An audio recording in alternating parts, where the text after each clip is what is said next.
and the loss for the Mariners put them a game behind the Angels in the West.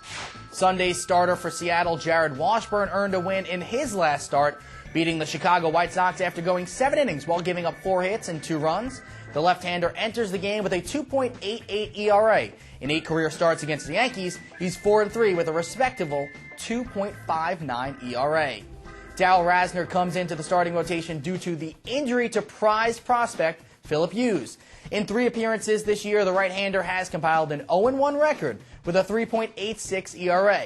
In his last outing against the Indians several weeks ago, he went 4 1/3 innings, giving up 4 hits and just 1 run. Seattle's early season ace Felix Hernandez will have his next start pushed back until May 15th because they want to give him as much time as possible to get healthy. Felix has been out because of a strained muscle in his elbow. Center fielder Johnny Damon did not get the start yesterday because of a cramp in his calf. He has been having a hard time staying healthy as of late. He was out earlier this season because of back problems. On Saturday, Ming became the first Yankees pitcher to last into the 8th inning, and it was also the first time that New York had used less than 3 pitchers in a game this season. It's the Mariners and the Yankees. Washburn taking on Rosna. Game time is 1:05 in New York. You can see it live on MLB.TV beginning at 1 Eastern.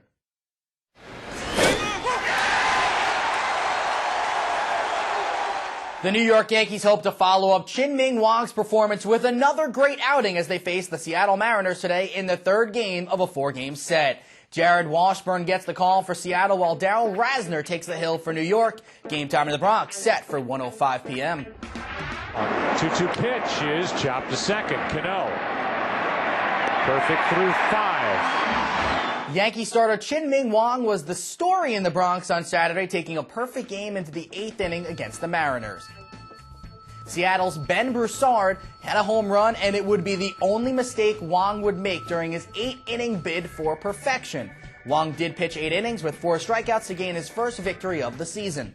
The Yankee bats provided 12 hits and 8 runs, the best support Wong has received in his 3 starts this year. The win gives the Yankees a 5-5 record in their last 10, and the loss for the Mariners put them a game behind the Angels in the West. Sunday's starter for Seattle, Jared Washburn, earned a win in his last start, beating the Chicago White Sox after going 7 innings while giving up 4 hits and 2 runs. The left-hander enters the game with a 2.88 ERA. In 8 career starts against the Yankees, he's 4-3 with a respectable 2.59 ERA. Darrell Rosna comes into the starting rotation due to the injury to prize prospect Phillip Hughes. In 3 appearances this year, the right-hander has compiled an 0-1 record with a 3.86 ERA. In his last outing against the Indians several weeks ago, he went 4 1/3 innings, giving up 4 hits and just 1 run. Seattle's early season ace Felix Hernandez will have his next start pushed back until May 15th because they want to give him as much time as possible to get healthy. Felix has been out because of a strained muscle in his elbow. Center fielder Johnny Damon did not get the start yesterday because of a cramp in his calf. He has been having a hard time staying healthy as of late. He was out earlier this season because of back problems. On Saturday, Ming became the first Yankees pitcher to last into the 8th inning, and it was also the first time that New York had used less than 3 pitchers in a game this season. It's the Mariners and the Yankees. Washburn taking on Rosna. Game time is 1:05 in New York. You can see it live on MLB.TV beginning at 1 Eastern.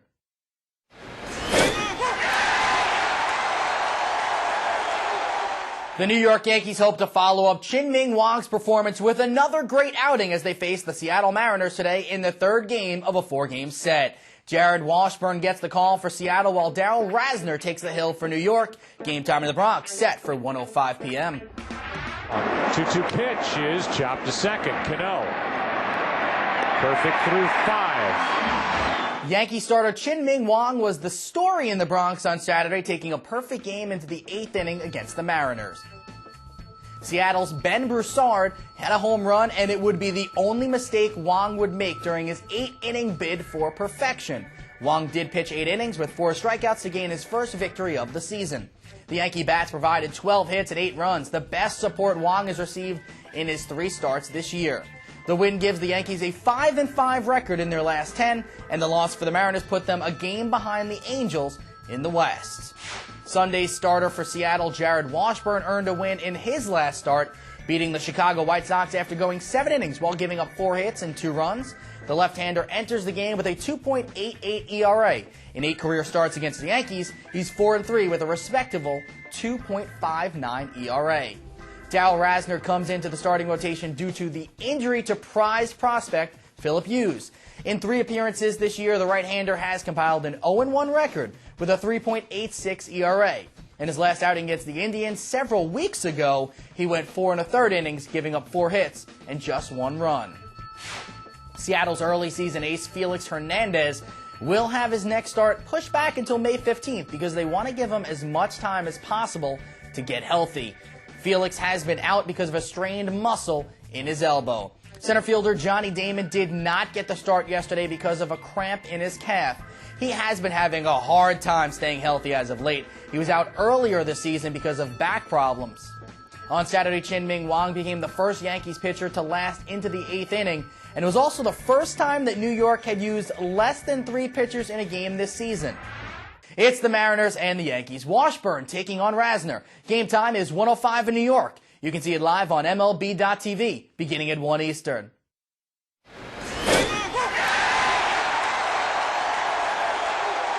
The New York Yankees hope to follow up Ching Wong's performance with another great outing as they face the Seattle Mariners today in the 3rd game of a 4-game set. Jared Washburn gets the call for Seattle while Darrell Rosna takes the hill for New York. Game time in the Bronx set for 1:05 p.m.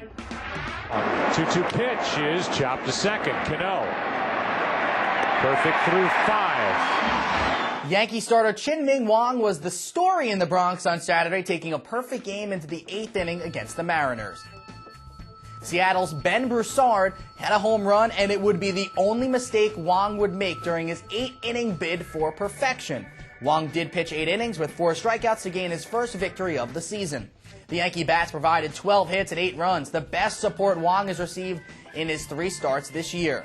The win gives the Yankees a 5-5 record in their last 10, and the loss for the Mariners put them a game behind the Angels in the West.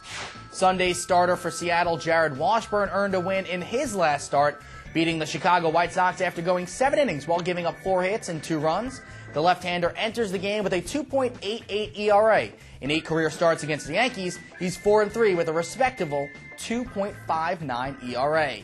Darrell Rosna comes into the starting rotation due to the injury to prize prospect Phillip Hughes. In 3 appearances this year, the right-hander has compiled an 0-1 record with a 3.86 ERA. In his last outing against the Indians several weeks ago, he went 4 1/3 innings, giving up 4 hits and just 1 run. Seattle's early season ace Felix Hernandez will have his next start pushed back until May 15th because they want to give him as much time as possible to get healthy. Felix has been out because of a strained muscle in his elbow. Center fielder Johnny Damon did not get the start yesterday because of a cramp in his calf. He has been having a hard time staying healthy as of late. He was out earlier this season because of back problems. On Saturday, Ching Wong became the first Yankees pitcher to last into the 8th inning, and it was also the first time that New York had used less than 3 pitchers in a game this season. It's the Mariners and the Yankees. Washburn taking on Rosna. Game time is 1:05 in New York. You can see it live on MLB.TV beginning at 1 Eastern.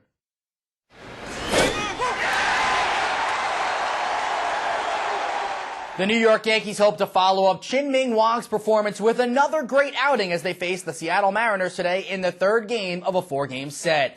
Jared Washburn gets the call for Seattle while Darrell Rosna takes the hill for New York. Game time in the Bronx set for 1:05 p.m.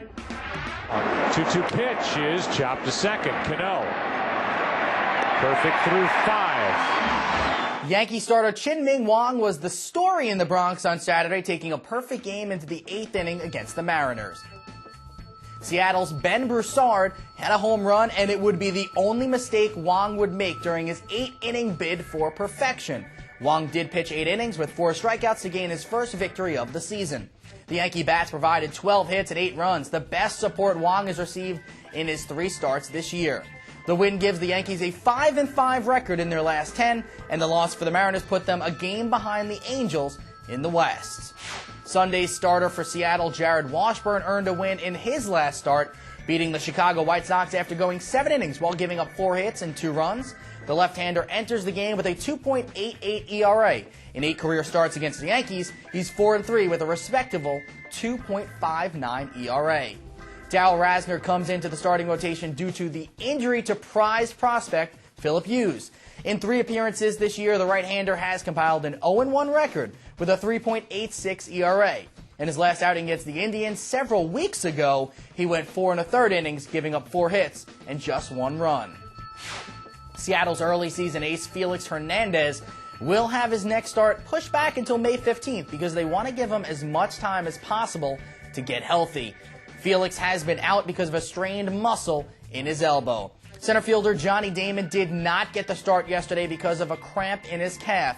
He has been having a hard time staying healthy as of late. He was out earlier this season because of back problems. On Saturday, Ming became the first Yankees pitcher to last into the 8th inning, and it was also the first time that New York had used less than 3 pitchers in a game this season. It's the Mariners and the Yankees. Washburn taking on Rosna. Game time is 1:05 in New York. You can see it live on MLB.TV beginning at 1 Eastern.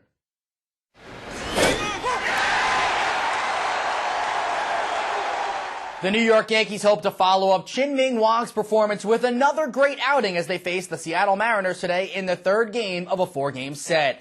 Jared Washburn gets the call for Seattle while Darrell Rosna takes the hill for New York. Game time in the Bronx set for 1:05 p.m. 2-2 pitch is chopped to second. Cano. Perfect through 5. Yankee starter Ming was the story in the Bronx on Saturday, taking a perfect game into the 8th inning against the Mariners. Seattle's Ben Broussard had a home run, and it would be the only mistake Wong would make during his 8-inning bid for perfection. Wong did pitch 8 innings with 4 strikeouts to gain his first victory of the season. The Yankee bats provided 12 hits and 8 runs, the best support Wong has received in his 3 starts this year. The win gives the Yankees a 5-5 record in their last 10, and the loss for the Mariners put them a game behind the Angels in the West. Sunday's starter for Seattle, Jared Washburn, earned a win in his last start, beating the Chicago White Sox after going 7 innings while giving up 4 hits and 2 runs. The left-hander enters the game with a 2.88 ERA. In 8 career starts against the Yankees, he's 4-3 with a respectable 2.59 ERA. Darrell Rosna comes into the starting rotation due to the injury to prize prospect Phillip Hughes. In 3 appearances this year, the right-hander has compiled an 0-1 record with a 3.86 ERA. In his last outing against the Indians several weeks ago, he went 4 1/3 innings, giving up 4 hits and just 1 run. Seattle's early season ace Felix Hernandez will have his next start pushed back until May 15th because they want to give him as much time as possible to get healthy. Felix has been out because of a strained muscle in his elbow. Center fielder Johnny Damon did not get the start yesterday because of a cramp in his calf. He has been having a hard time staying healthy as of late. He was out earlier this season because of back problems. On Saturday, Ming became the first Yankees pitcher to last into the 8th inning, and it was also the first time that New York had used less than 3 pitchers in a game this season. It's the Mariners and the Yankees. Washburn taking on Rosna. Game time is 1:05 in New York. You can see it live on MLB.TV beginning at 1 Eastern.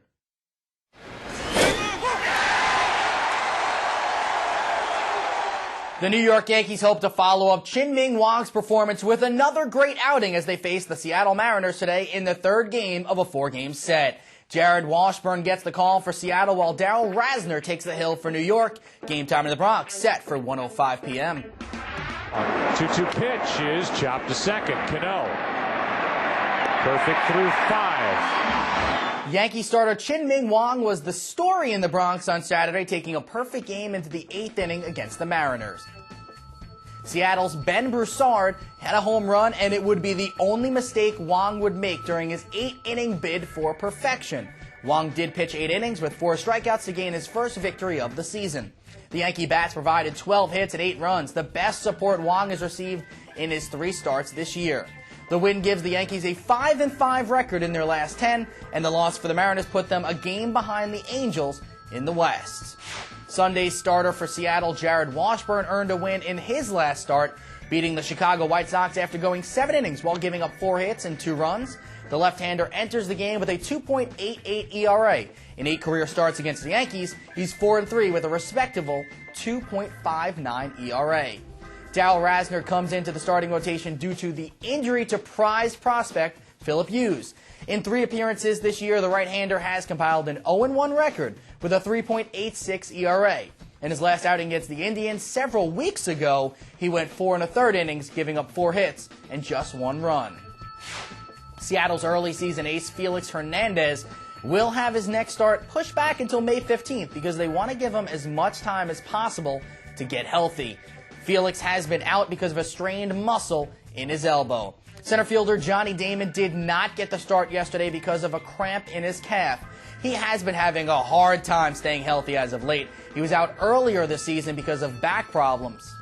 On Saturday, Ming became the first Yankees pitcher to last into the 8th inning, and it was also the first time that New York had used less than 3 pitchers in a game this season.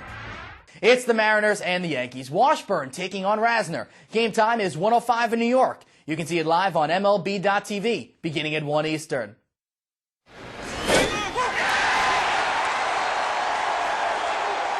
The New York Yankees hope to follow up Ching Wong's performance with another great outing as they face the Seattle Mariners today in the 3rd game of a 4-game set.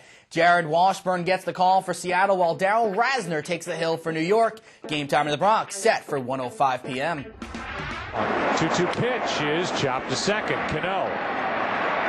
Perfect through 5. Yankee starter Ching Wong was the story in the Bronx on Saturday, taking a perfect game into the 8th inning against the Mariners. Seattle's Ben Broussard had a home run, and it would be the only mistake Wong would make during his 8-inning bid for perfection. Wong did pitch 8 innings with 4 strikeouts to gain his first victory of the season. The Yankee bats provided 12 hits and 8 runs, the best support Wong has received in his 3 starts this year. The win gives the Yankees a 5-5 record in their last 10, and the loss for the Mariners put them a game behind the Angels in the West. Sunday's starter for Seattle, Jared Washburn, earned a win in his last start, beating the Chicago White Sox after going 7 innings while giving up 4 hits and 2 runs. The left-hander enters the game with a 2.88 ERA. In 8 career starts against the Yankees, he's 4-3 with a respectable 2.59 ERA. Darrell Rosna comes into the starting rotation due to the injury to prize prospect Philip Hughes. In 3 appearances this year, the right-hander has compiled an 0-1 record with a 3.86 ERA. In his last outing against the Indians several weeks ago, he went 4 1/3 innings, giving up 4 hits and just 1 run. Seattle's early season ace Felix Hernandez will have his next start pushed back until May 15th because they want to give him as much time as possible to get healthy. Felix has been out because of a strained muscle in his elbow. Center fielder Johnny Damon did not get the start yesterday because of a cramp in his calf. He has been having a hard time staying healthy as of late. He was out earlier this season because of back problems. On Saturday, Ching became the first Yankees pitcher to last into the 8th inning, and it was also the first time that New York had used less than 3 pitchers in a game this season. It's the Mariners and the Yankees. Washburn taking on Rosna. Game time is 1:05 in New York. You can see it live on MLB.TV beginning at 1 Eastern.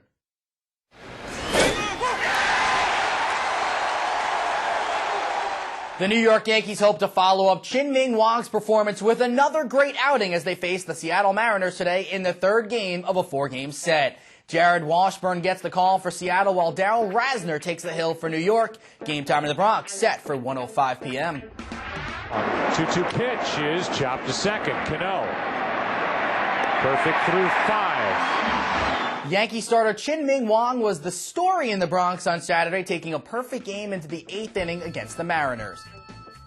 Seattle's Ben Broussard had a home run, and it would be the only mistake Wong would make during his 8-inning bid for perfection. Wong did pitch 8 innings with 4 strikeouts to gain his first victory of the season. The Yankee bats provided 12 hits and 8 runs, the best support Wong has received in his 3 starts this year. The win gives the Yankees a 5-5 record in their last 10, and the loss for the Mariners put them a game behind the Angels in the West. Sunday's starter for Seattle, Jared Washburn, earned a win in his last start, beating the Chicago White Sox after going 7 innings while giving up 4 hits and 2 runs. The left-hander enters the game with a 2.88 ERA. In 8 career starts against the Yankees, he's 4-3 with a respectable 2.59 ERA. Darrell Rosna comes into the starting rotation due to the injury to prize prospect Philip Hughes. In 3 appearances this year, the right-hander has compiled an 0-1 record with a 3.86 ERA. In his last outing against the Indians several weeks ago, he went 4 1/3 innings, giving up 4 hits and just 1 run. Seattle's early season ace Felix Hernandez will have his next start pushed back until May 15th because they want to give him as much time as possible to get healthy. Felix has been out because of a strained muscle in his elbow. Center fielder Johnny Damon did not get the start yesterday because of a cramp in his calf. He has been having a hard time staying healthy as of late. He was out earlier this season because of back problems. On Saturday, Ming became the first Yankees pitcher to last into the 8th inning, and it was also the first time that New York had used less than 3 pitchers in a game this season. It's the Mariners and the Yankees. Washburn taking on Rosna. Game time is 1:05 in New York. You can see it live on MLB.TV, beginning at 1 Eastern.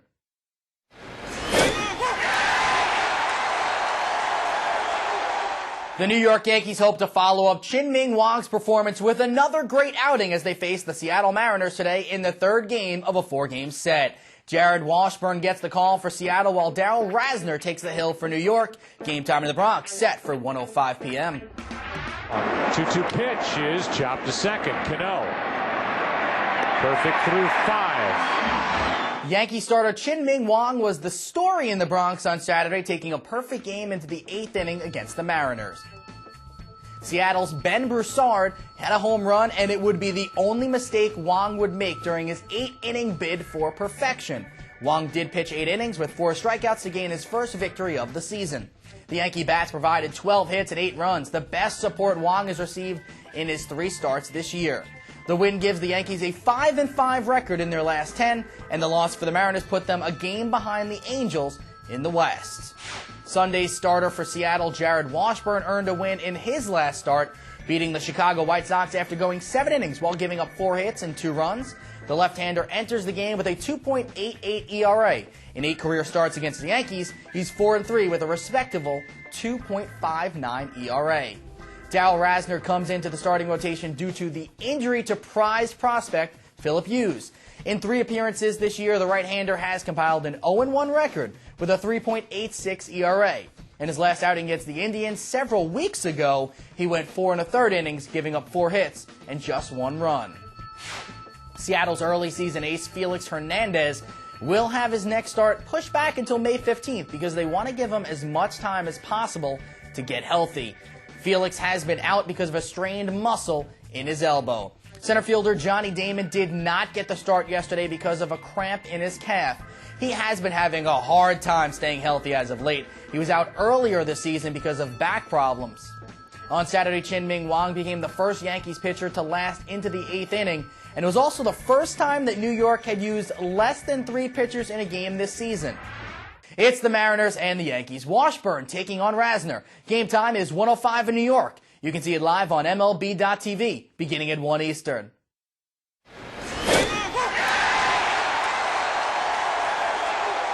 The New York Yankees hope to follow up Ming Wong's performance with another great outing as they face the Seattle Mariners today in the 3rd game of a 4-game set. Jared Washburn gets the call for Seattle while Darrell Rosna takes the hill for New York. Game time in the Bronx set for 1:05 p.m.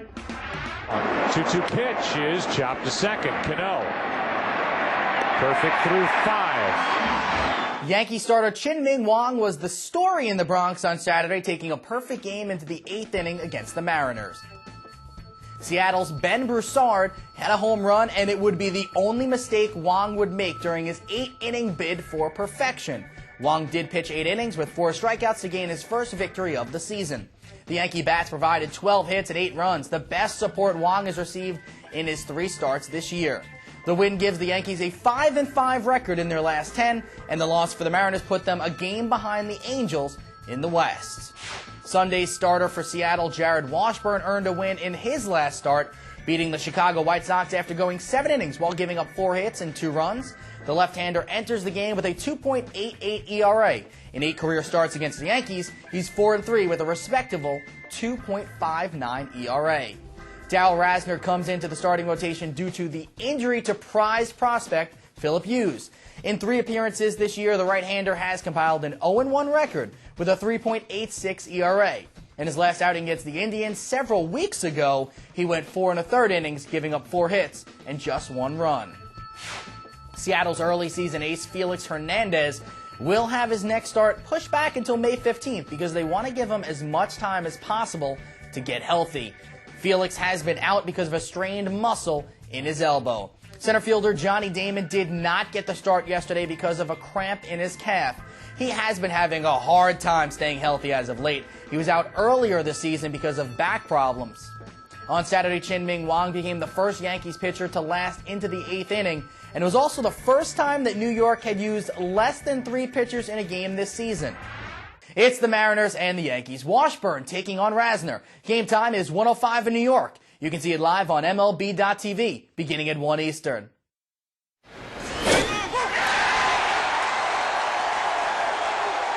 The New York Yankees hope to follow up Ching Wong's performance with another great outing as they face the Seattle Mariners today in the 3rd game of a 4-game set. Jared Washburn gets the call for Seattle while Darrell Rosna takes the hill for New York. Game time in the Bronx set for 1:05 p.m. 2-2 pitch is chopped to second. Cano. Perfect through 5. Yankee starter Ching Wong was the story in the Bronx on Saturday, taking a perfect game into the 8th inning against the Mariners. Seattle's Ben Broussard had a home run, and it would be the only mistake Wong would make during his 8-inning bid for perfection. Wong did pitch 8 innings with 4 strikeouts to gain his first victory of the season. The Yankee bats provided 12 hits and 8 runs, the best support Wong has received in his 3 starts this year. The win gives the Yankees a 5-5 record in their last 10, and the loss for the Mariners put them a game behind the Angels in the West. Sunday's starter for Seattle, Jared Washburn, earned a win in his last start, beating the Chicago White Sox after going 7 innings while giving up 4 hits and 2 runs. The left-hander enters the game with a 2.88 ERA. In 8 career starts against the Yankees, he's 4-3 with a respectable 2.59 ERA. Darrell Rosna comes into the starting rotation due to the injury to prize prospect Phillip Hughes. In 3 appearances this year, the right-hander has compiled an 0-1 record with a 3.86 ERA. In his last outing against the Indians several weeks ago, he went 4 1/3 innings, giving up 4 hits and just 1 run. Seattle's early season ace Felix Hernandez will have his next start pushed back until May 15th because they want to give him as much time as possible to get healthy. Felix has been out because of a strained muscle in his elbow. Center fielder Johnny Damon did not get the start yesterday because of a cramp in his calf. He has been having a hard time staying healthy as of late. He was out earlier this season because of back problems. On Saturday, Ching became the first Yankees pitcher to last into the 8th inning, and it was also the first time that New York had used less than 3 pitchers in a game this season. It's the Mariners and the Yankees. Washburn taking on Rosna. Game time is 1:05 in New York. You can see it live on MLB.tv, beginning at 1 Eastern.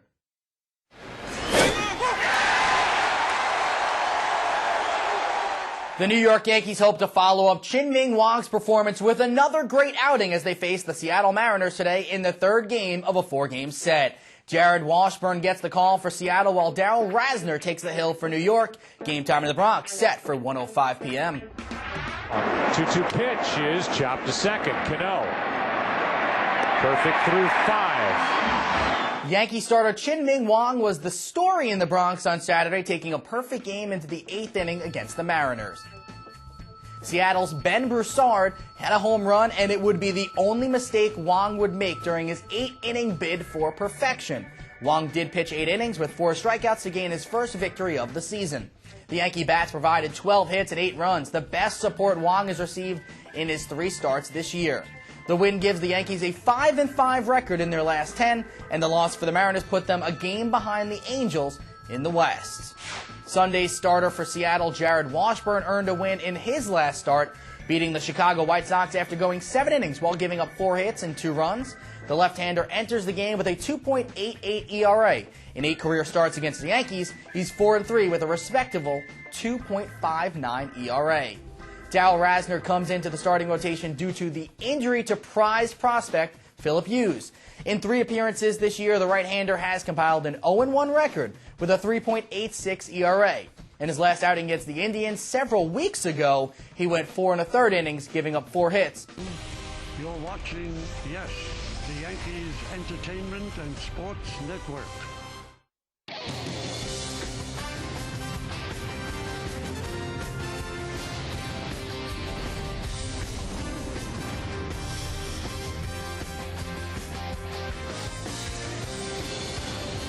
big day for Hideki Matsui. One hit, and that would make 2,000 between Japan and the States. Big numbers, big names here at the stadium, but that's always been the deal as we get ready for a Sunday in the Bronx.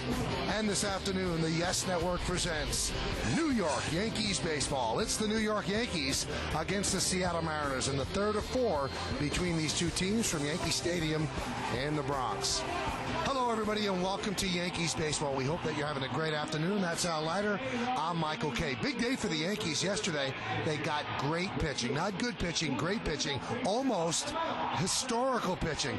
Ming gave the Yankees everything they needed. He had a perfect game with one out in the eighth inning. Yeah, 5 outs to go. He would have been the fourth Yankee pitcher to have pitched a perfect game. He was on, Michael. His sinker was more biting down. There were some sinkers that he threw yesterday that almost looked like a slider. You see all the late movement that he had. 22 batters in a row until his perfect game. And there were some great plays. Alex Rodriguez, you see here, snaring a ground ball. A couple good plays coming in. Makes a good throw, just beating out Lopez. And then in the outfield, off of Ichiro Suzuki. Fastball up out over the plate. And Hideki Matsui comes down what looked like would have been a double and making a great play. 22 down until this hit right here by Broussard. Shutout, no-hitter, and obviously the perfect game was ruined with that one swing. He was great, though. Got a huge ovation from the stadium crowd. And really the bottom line is what a difference a day makes. And really you're only as good as your starting pitcher. On Friday, check out what the Yankees did. They used 4 pitchers. The Mariners hit .444 against them. Yesterday, they used just 2 pitchers. They gave up 2 hits, and the Mariners hit .071 against them. Now, the interesting thing about Ching Wong yesterday, and you find it hard to believe, he did not know that he had a perfect game. So I guess he didn't even know he had a no-hitter, Al. It cannot be so. You pitched a no-hitter. When did you know? I knew probably after 7th inning, but that I find that pretty amazing, especially here at the stadium. You have the exciting crowd that's obviously feeling it and wanting it, and for him to not know, that's really serious concentration and locked in. I'm surprised that he didn't know. He was walking up the mound. They gave him a standing ovation. He was wondering why, so he really did not know. Let's take a look at the pitchers today, and today's pitching matchup brought to you by the lottery, the New York Lottery. Jared Washburn is going to go for the Mariners. He's 2-2 with a 2.88, and Darrell Rosna gets the call. He's 0-1 this year with a 3.86 ERA. Now, we mentioned Hideki Matsui. He has had a sterling career with one more hit, 2,000 hits combined between Japan and the States. When we come back, we'll take a closer look at what it means when he gets to that magic 2,000. That's next on Yes.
Special day for Hideki Matsui. One more hit combined. He has 2,000, that means, in Japan and in the States. Started off with the Yomiuri Giants in 1993. and broke into the Yankee scene with a big hit.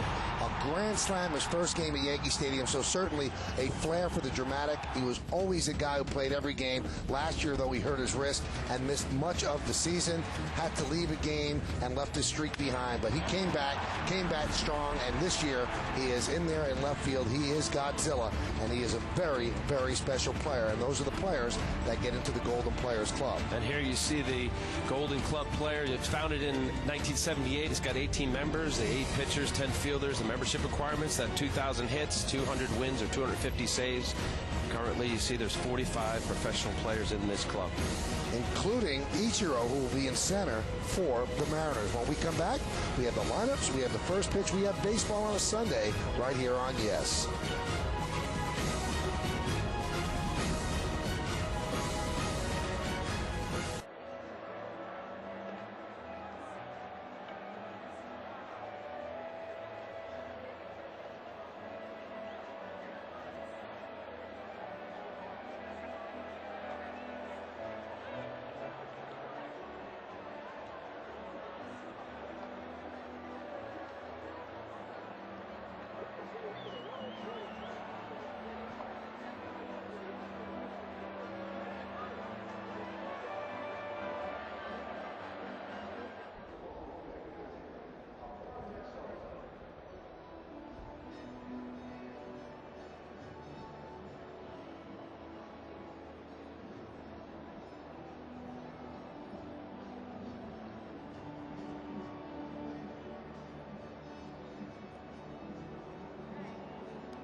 Base presented by Rico.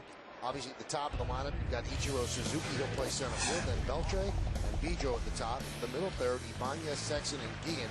Guillen at Yankee Stadium is unbelievable. 362, 4 homers and 10 ribbies in 16 games. He'll be in right. In the bottom of the lineup, Jojima, Betancourt, and Willie Bloomquist bats ninth, and he will play second base. Here's Darrell Rosna, and he is ready to roll. Mariners have won 4 of their last 6, 8 of their last 11, but the Yankees did win yesterday 8-1. And the first pitch is upstairs, and we are underway on a somewhat chilly day in the Bronx.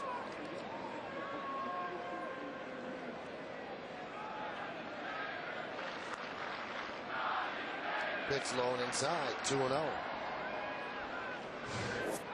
These are the numbers on Rosna in 3 games, 3.86, more than a hit per inning, 6 strikeouts in 14 innings and 3 walks, and he has given up 3 home runs, too many for just 14 innings. We'll get the scouting report in a moment. The 2-0 is chop foul. Let's take a look at the Land Rover pitcher's scouting report. Anti-theft. He hasn't allowed a stolen base in his major league career over 41 innings. No easy pass. Hasn't walked a batter to lead off an inning with the Yankees. 16 this season, 36 total. In a 4-pitch repertoire, you're going to see a lot of fastball, curveball, slider change, probably in that order. He's got a very good curveball. He's got to be hitting the corners, moving the ball around. This is probably going to be a one-start deal for him. Matt DeSalvo is going to pitch tomorrow for the Yankees, and Rosna will probably be sent down. 3-1 pitch is grounded to first. Can Rosna beat Ichiro to first? He does, 1 away.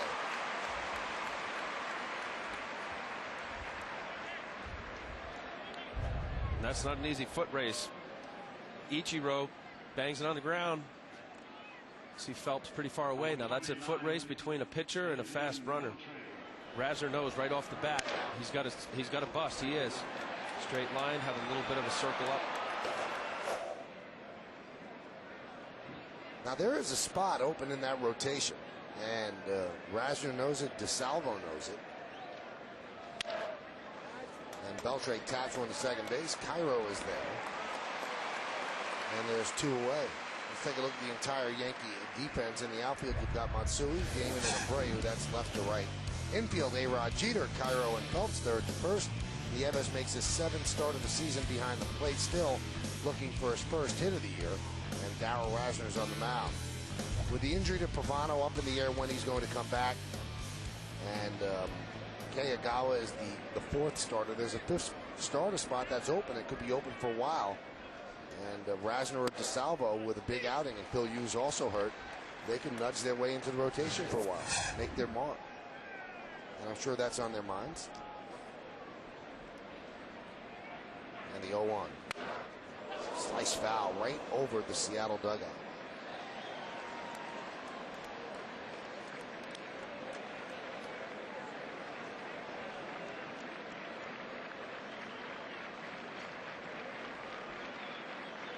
Seattle won on Friday night 15-11. Yankees yesterday 8-1 behind Ching, Ming, Wong's 8 innings of work. The 0-2.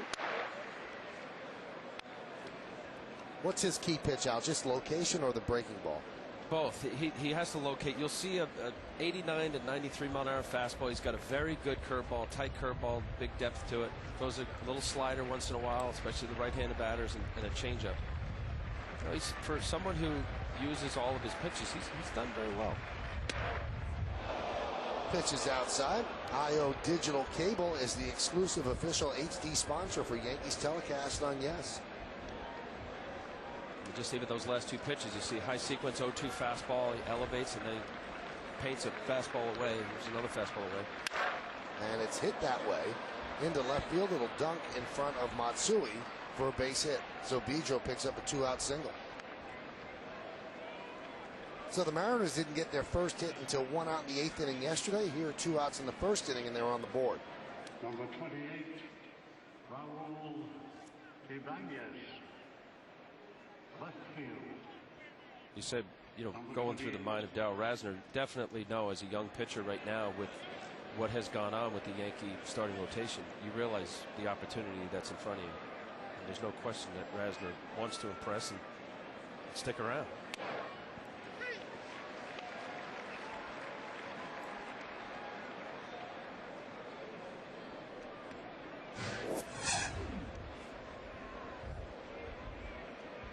Ibanez, 4 hits in his last 11 at bats, 270 overall.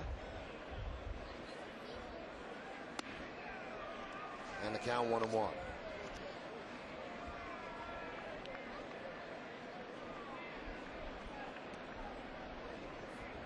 Mariners currently in 2nd place in the AL West, 1 game behind the Angels. And they are 13-12.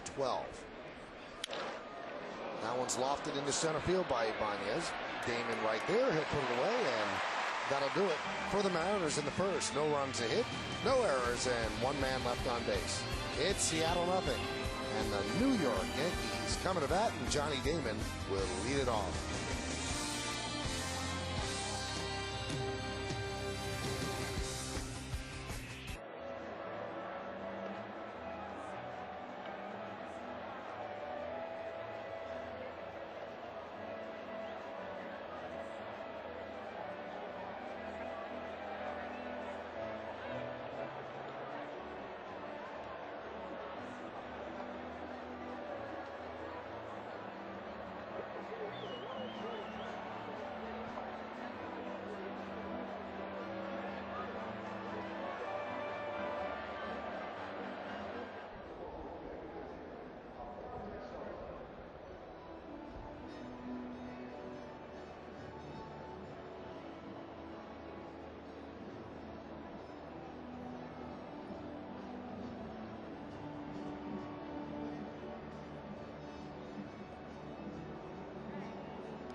Taking his warm-ups. Time now to take a look at the lineup he'll face. Yankee starting lineup is presented by Rico. Johnny Damon's in center field leading off. Derek Jeter, the captain. The shortstop bats 2nd.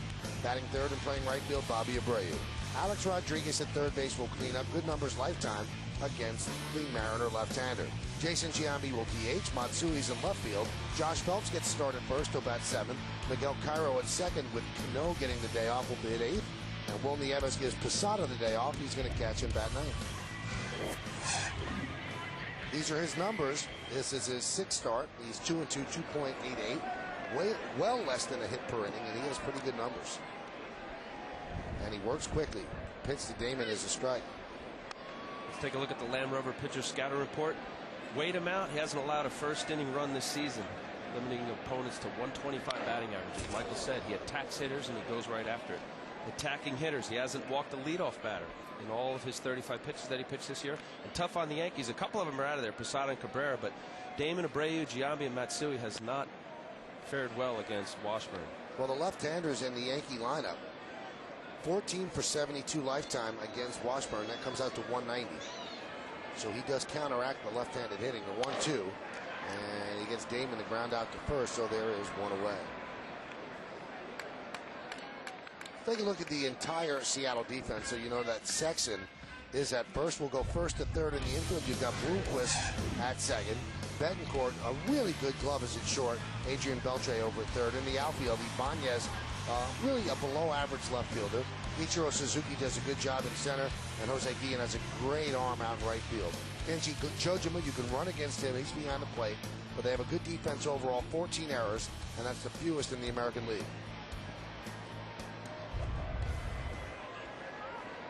Here's Derek Jeter.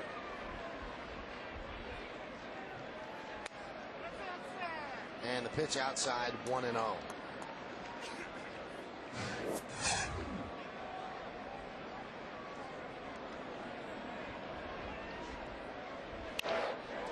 That one's driven to left field. That is going to be trouble. It's a base hit.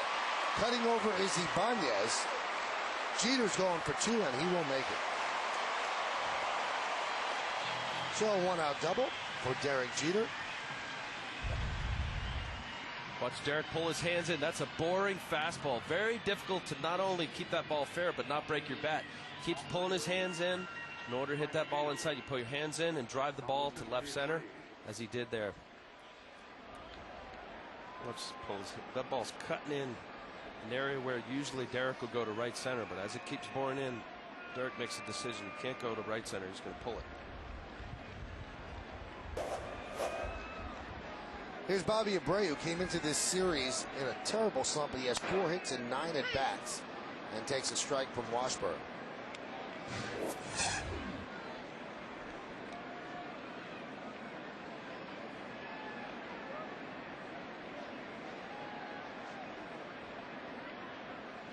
It is May 6th in New York, and the weather has been beautiful this week, and it is a lovely day today, except that it has a little bit of a September or October feel. Mid-50s, and there's a little bit of a chill in the air. You have to be bundled up if you're sitting in the stands.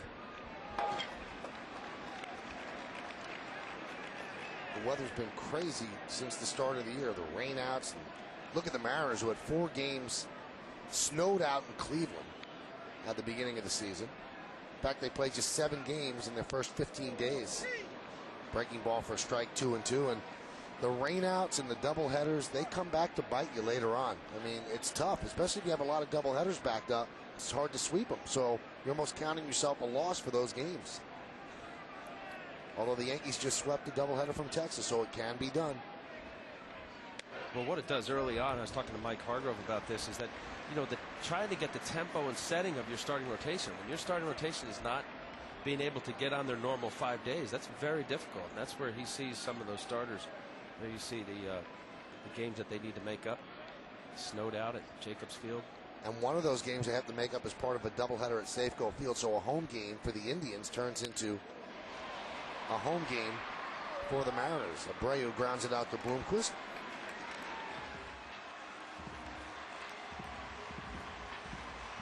Major League Baseball, though, to make amends, they will have the Mariners bat second or bat the bottom of the 9th inning, although it will be, or the Indians bat second in Safeco Field in one of those 2 games in the doubleheader. They wear home uniform? Good question. Probably not. Here's A-Rod. 14 homers, 37 ribbies. Both of those numbers lead the majors. Chases a pitch up in the zone, 0-1. Well, you can see already the way Jared Washburn just attacking the hitters, throwing Ball in the zone, not getting behind too much there. See a curveball, a slider. He's got a good little sweeping breaking ball. Very aggressive. Jared Washburn, if you look at him facially, is a dead ringer for Kiefer Sutherland of 24 fame.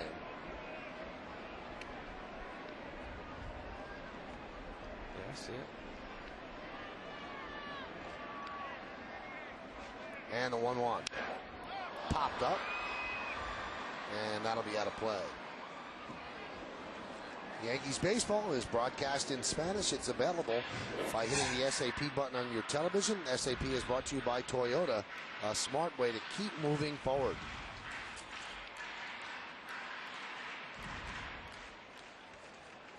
Alex 8 for his last 18, and with runners in scoring position and 2 outs this year, he's 8 for 12 with 5 home runs.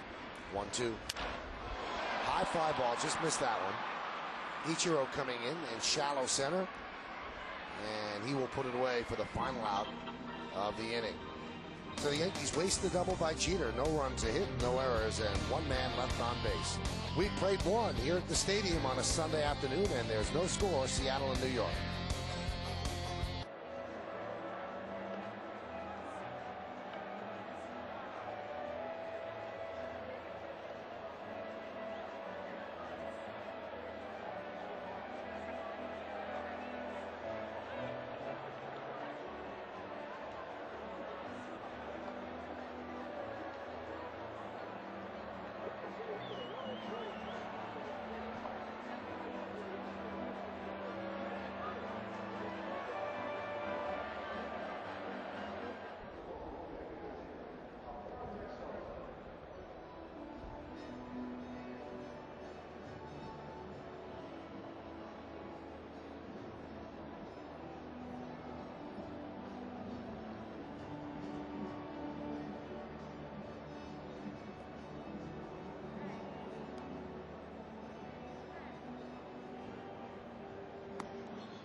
Yankees baseball on Yes is brought to you in part by Jeep, a growing lineup of legendary vehicles. Charles Schwab, great service, great price, why not both? Talk to Chuck, Charles Schwab, and by Corona. Kick back and relax with an ice cold Corona. Relax responsibly. Richie Sexton takes a strike from Darrell Rosna, and we're underway here in the 2nd inning. No score, each team with a hit. Pedro a single and Jeter a double. Sexton hitting 148. Boy, if you're an everyday player and you're hitting 148 and it's May 6th, it might be time to get concerned. And you are digging yourself quite a hole. And the hole just got deeper. Looks at a breaking ball, strike 3. Today's closed captioning is brought to you by your New York, New Jersey, and Connecticut Lexus dealers.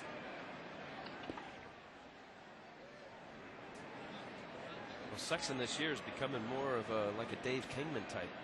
He's got 12 hits, 4 home runs. Really an all or nothing guy. He's got a high strikeout count over his career. He's pretty much been that, but certainly a lot better than a 150 batting average. Ground ball by Guillen to Cairo. And there's 2 away. 2 quick outs.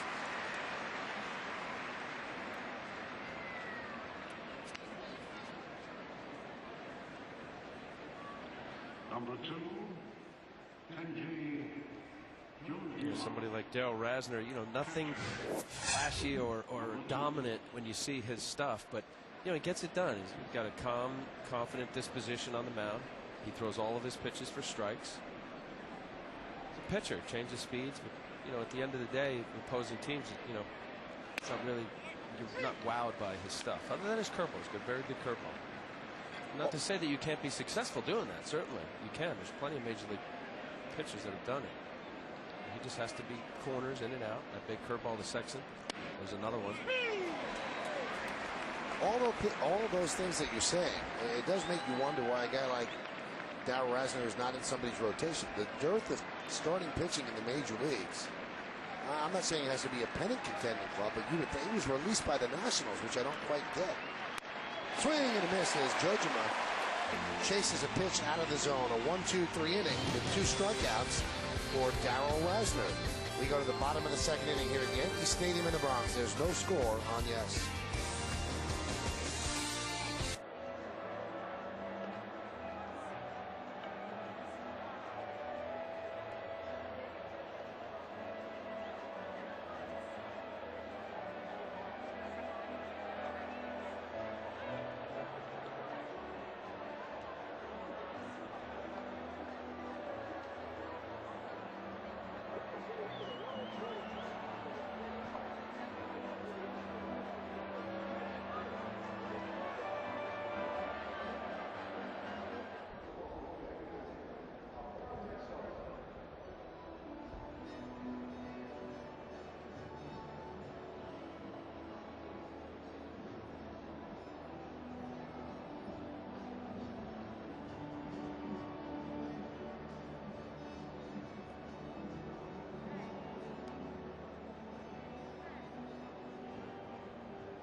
Tomorrow night, Yankees against the Mariners, a little wraparound series, and batting practice show is at 6, pregame at 6:30, game at 7. Then the Rangers come into town, same deal on Tuesday and Wednesday, and then a Thursday matinee here at the stadium, and that will be on yes as well. Then the Yankees hit the coast. They'll play Seattle at Safeco next weekend. Here's Giambi, and there's a strike. Giambi has been on fire. He's 25 for his last 58. Average up to 330. Gotten off to a very good start. And the count 1-1. Was not in the starting lineup on Friday. He was stiff after the doubleheader in Texas. That one's lined down the right field line but foul. But he came in and pinch hit a single in the 9th inning. Yankees actually brought the tying run to the plate in a 15-11 loss. In Texas, he cramped up after running the bases and also playing first base in one of the games, which he has not been doing. He prefers to play defense. He says it helps you stay in the game, the 1-2. Just tipped it to stay alive. And here is Jason cramping up around third base. He stopped and then started again. And he is really laboring to get home. And he's thrown out. You can see him grab the back of his knee where the cramp began. 1-2. Foul back.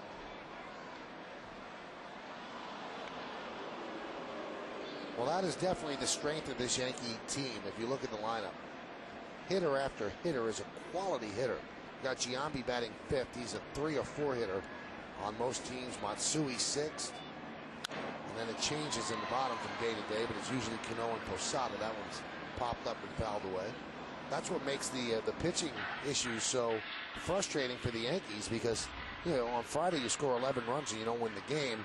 That can't happen. But this is the type of lineup out that could put up numbers like that on a fairly consistent basis. Oh, there's no question. You can't expect this lineup to keep doing that. Now, granted, they have that ability, but clearly the starting pitching has to be better. You know, mentioned Jason, 335 home runs, 18 RBIs. With the lineup that the Yankees have, you could almost hide and not even realize, or have it be realized, that he's doing as well as he is with so many great players that they have in the lineup.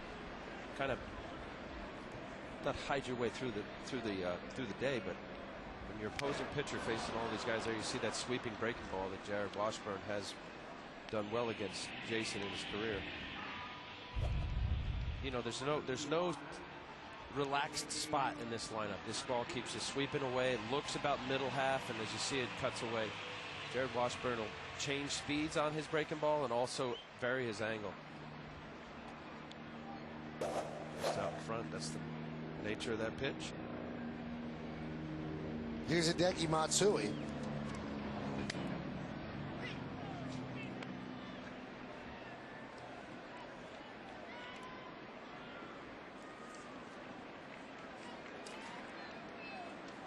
Matsui, with one more hit, will have 2,000 for his career when you combine his numbers in Japan and in the States. He will not get it there. Ground ball to second. Bloomquist. 2 away.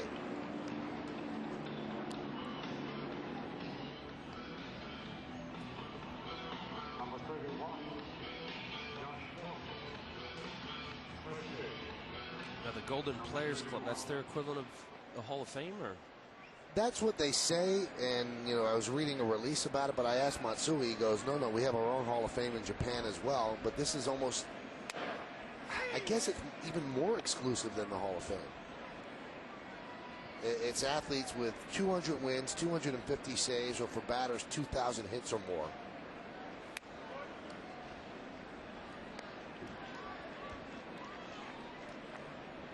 It was founded in '78 with 18 members, 8 pitchers, and 10 fielders.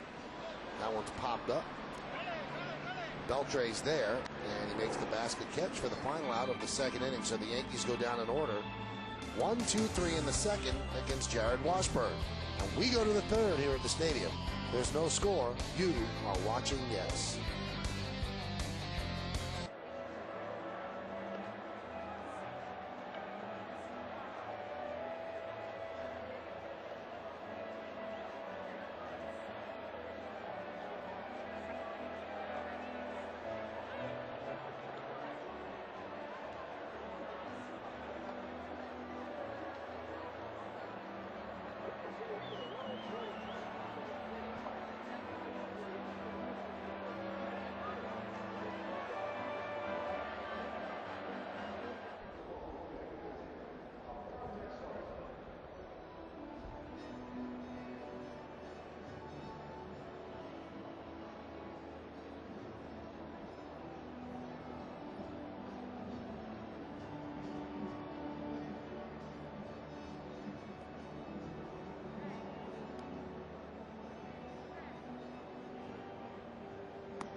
Unieski Betancourt takes a strike from Darrell Rosna as we start the third, no score.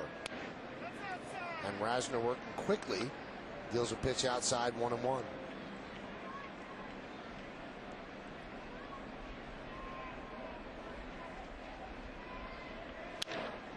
Popped up. Ichiro making a rare start at second, puts it away. Let's take a look at tomorrow's starting pitchers, brought to you by Verizon Fios. Make the switch to Verizon Fios, TV, internet, phone. Miguel Batista gets a start for Seattle. 10 games under 500 lifetime, and Matt DeSalvo will make his first major league start, and that's the 6th rookie that the Yankees will have started in the first 30 games of the year, and that is a major league record. Pitch to Willie Bloomquist. is a strike. Now, I mentioned that we have starters that work quickly. And, Al, you did not work quickly as a starter, and your teammate with the Mets, Steve Traxel, didn't as well. I worked quickly. No, you didn't. Yeah, I just threw a lot of pitches. I worked fast. You sure? Threw a lot of them. So you got the ball and threw it right away? Yeah, just threw a lot of them. All right. Well, how about Traxel then? I'm sure he was told to work quickly. Why couldn't he? Because you go through this whole routine, and it's maybe part superstitious, but you know, his was to look down and think about what he's going to throw and then visualize it and then look at the catcher's mitt, and he just took a long time. But you know, that was his timing. That was his routine. He was told a lot, but tried to quicken it up, but he didn't feel comfortable. There's a ground ball, a short, cheater. 2 away. But your hitters and your fielders probably tell you that they're better players if the game moves along quickly, right? There's no doubt. Yeah, and now I see doing this how great it is to watch somebody who works really fast. Quick game is good. And I certainly wasn't good for the folks up here. You were good for the people with commercials. And the vendors. And the vendors, right. I mean, there's a point where you don't want to compromise what got you to the big leagues and what makes you the pitcher that you are, but you're very well aware. Throw strikes, get ahead, put the ball in play quickly. Your defense is better. You get more pitches, I believe, if you're around the plate and you're throwing strikes. The umpires will expand a little bit.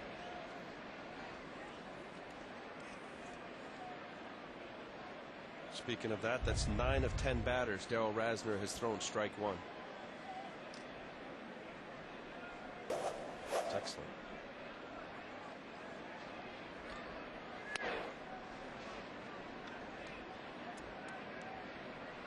You know, the premise behind 0-1, you know, you just it enables the pitcher to go in different ways when you're ahead, obviously, than behind, but it also puts a little doubt in the hitter, especially if you have a guy like Rosna who throws 4 pitches for strikes.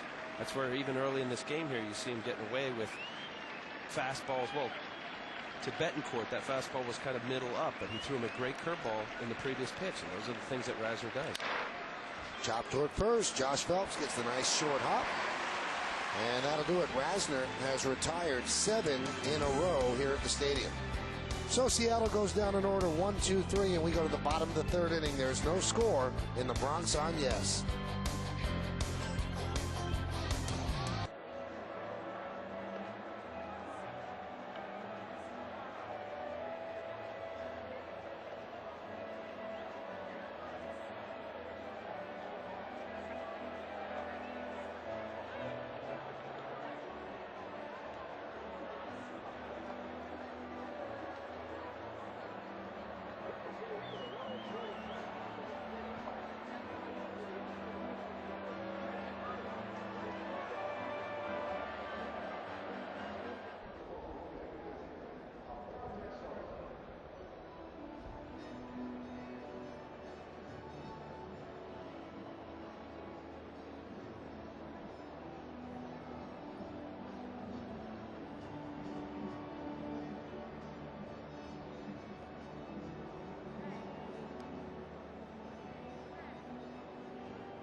The 3rd inning, there's no score, a hit apiece. And Miguel Cairo will lead off. Cairo hitless this year, 0 for 9. Joe Torre said, with all the rainouts, he said, you've got to give these guys time so that when you call on them, they're going to be ready to play. So that's why Cano gets a day off against a tough left-hander, and Cairo will get the start at second.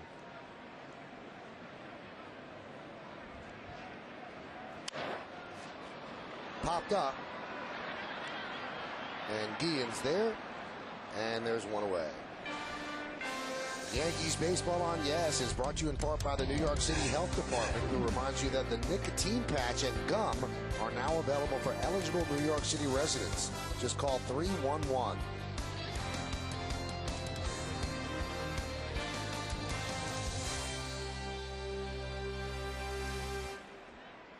Nice crowd here at the stadium on a beautiful Sunday afternoon. Will Nieves steps to the plate. Nieves is 0 for 17 this year, and he's hitless in his last 29 major league at-bats. And that one's drilled deep to right center. Going back, Ichiro, still back, and he's there and puts it away. So Nieves bid for an extra base hit, foiled by Ichiro, got a good jump and ran it down. Well, I think off the bat he may have thought he had it, especially the ball was slicing away from Ichiro, but there was just too much air on that. It was high enough for Ichiro to run it down. Nieves being aggressive, going after the first pitch. He got a fastball. Saw Ichiro, who played right field his entire Seattle career and has done very nicely out in center field here with the Mariners. And the pitch to Damon is a strike. So Nieves is now 0 for his last 30. That's the longest active hitless streak in the majors by a non-pitcher.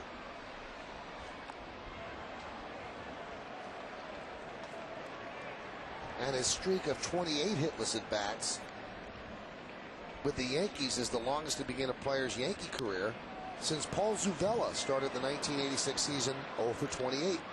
So he's now tied Zuvella. Yeah, and that's so hard. Will Nieves is a hard-working young player that got an opportunity, had a good spring, came down to him or Todd Pratt, the veteran catcher.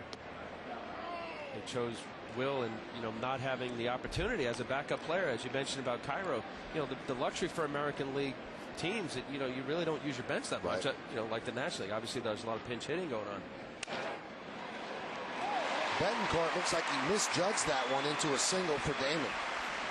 So that breaks a streak of 7 in a row retired by Washburn. Johnny just stuck the bat out here. This is a fastball running away. You see Johnny stayed in long enough. Betancourt, I think, didn't realize that ball was slicing away from him, because it looked like he could have had it had he followed that ball as it reached away from him. That had some hit it off almost the end of the bat, had some screwball-like spin to it.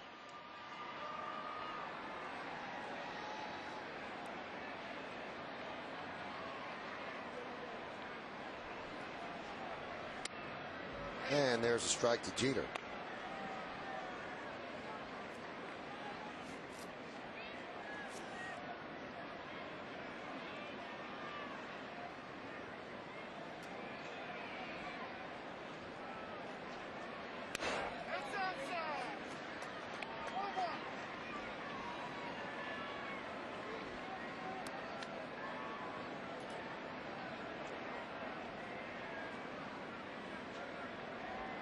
Great moment before the game. A woman named Vera Curioli had fought off an attacker at a delicatessen with that little bat that she received at Bat Day in 1958.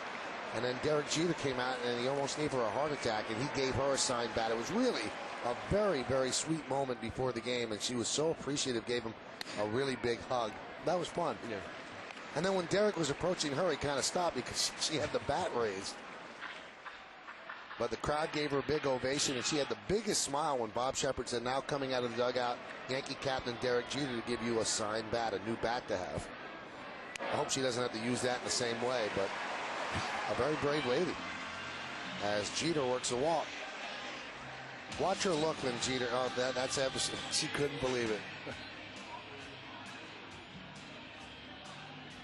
That's great. So Derek made someone's day today. First and second for the Yankees, 2 outs. We're in the bottom of the third. Yankees trying to snap a scoreless tie, and here's Bobby Abreu.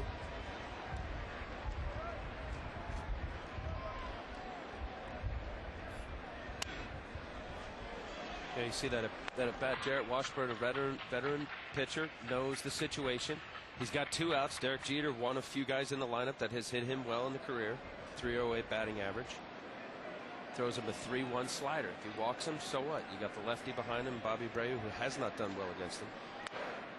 and you take your chances. Bobby's only had 6 at-bats, 7 at-bats, 0 for 7.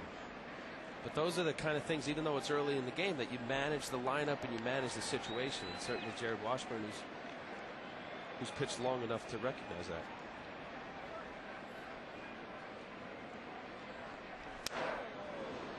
Buzz is a good fastball by him, 1-2.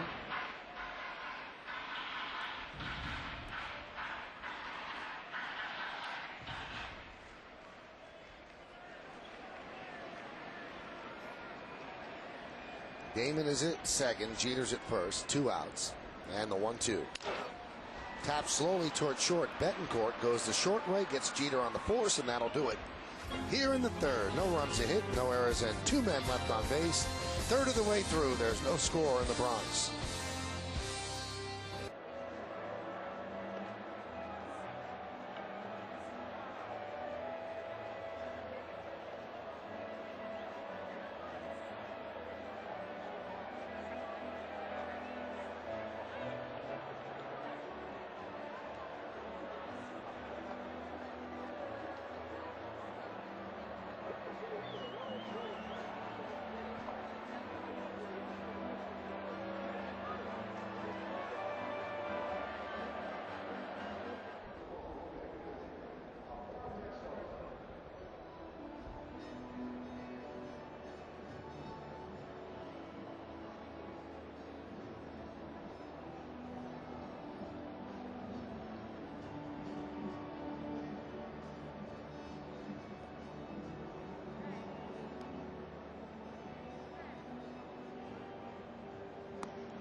I think it's time for the Aflac trivia question.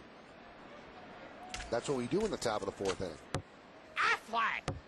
And the question is, Hideki Matsui has 1,999 hits in his professional career. Off whom did he get his first major league hit?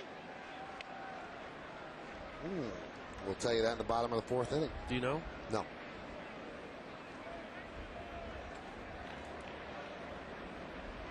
Do you? No. That one's drilled to center field. Johnny Damon back, drifting toward left center, and he'll make the play. You always know that Damon's going to make the catch, even if it doesn't look like he's going to make the catch. If he pounds the glove once, that means he's got it lined up and he knows he's going to get it. And let's see if he pounds it. Off the bat, got a good jump. He didn't have to go that far. Yeah, he had a little pound there. Right there.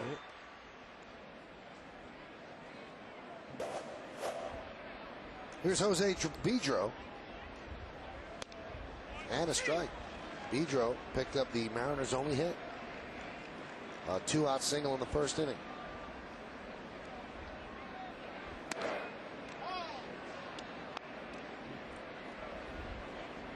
What a boon this would be for the Yankees to have 2 straight well-pitched games leading into the Major League debut for Matt DeSalvo. Take some pressure off him. Joe Torre knows that he's got a fully rested bullpen. And the Yankees do not have a day off next week. First pitch strikes to 11 of 12 batters. That's how you do it. Line right at Jeter, 2 away.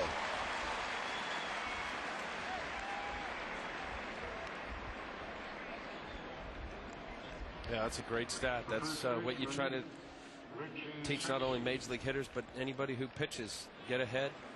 When a pitcher's ahead, you expand. If you get behind, you got to put it over the plate. You put over the plate. In predictable counts, fastball counts. That's what hitters want. That's the whole cat and mouse game right there. And the pitch to Ibanez is a strike. Ibanez flied to center. That was in the 1st.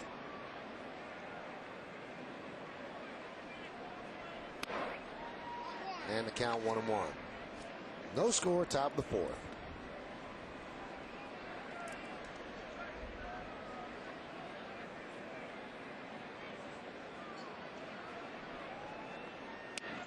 Staying away from Ibanez, who has some power. And the count 2-1.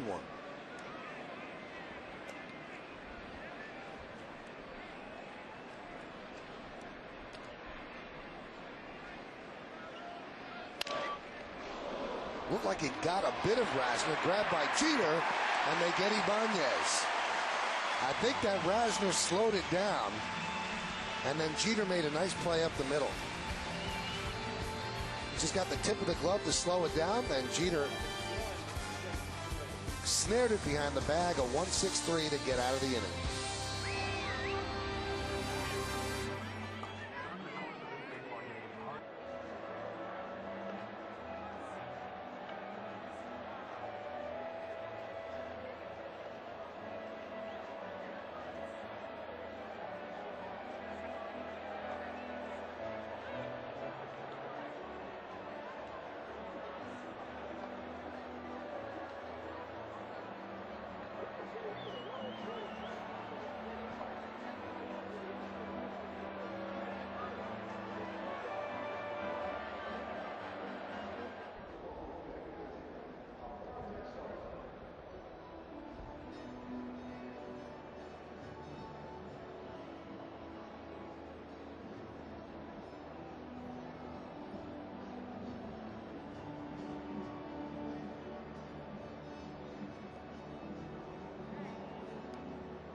Aflac trivia answer: who gave up Hideki Matsui's first major league hit?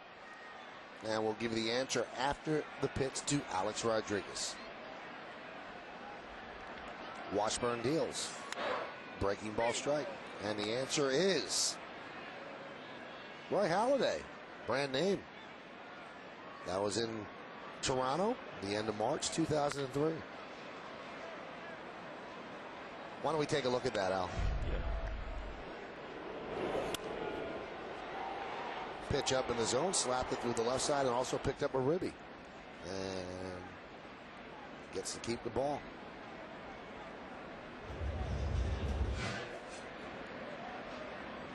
Swing and a miss.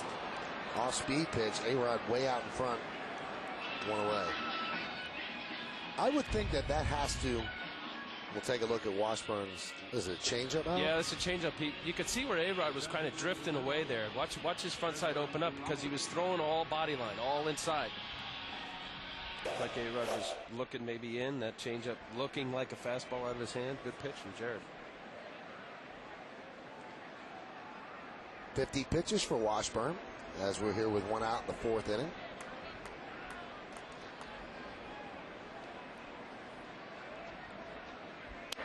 I was thinking, Al, you saw Halladay gave up the hit, and then the ball is thrown into the dugout. If you're a pitcher and there's a milestone going on, does that tick you off? No, not at all.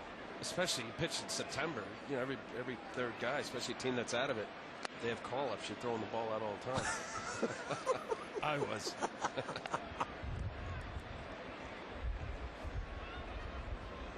Well, you face a team that's out of it. They have 3 or 4 rookies in the lineup.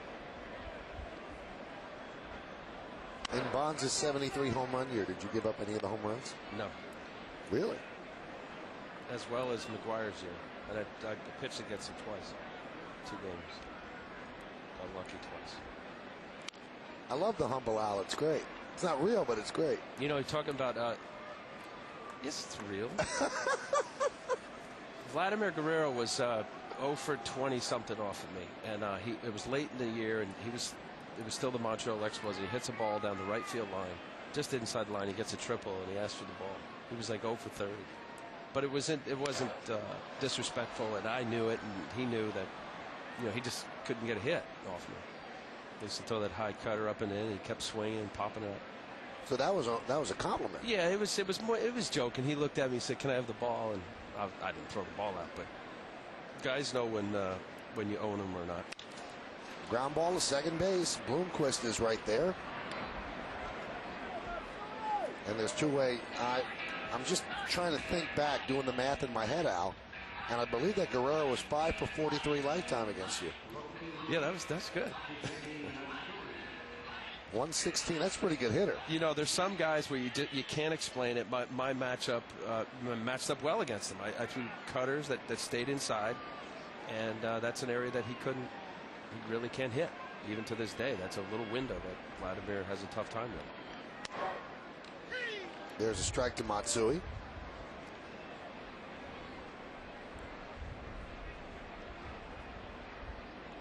Still looking for that 2000th hit. One more hit. The 0-1. Count 1-1.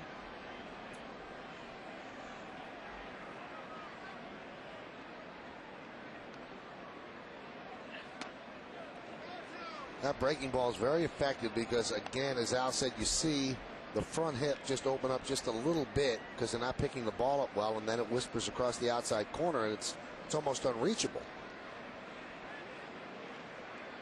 Especially lefty on lefty, it's more of a sweeper. They put down a 3 there. Not going to the fastball. 2-1.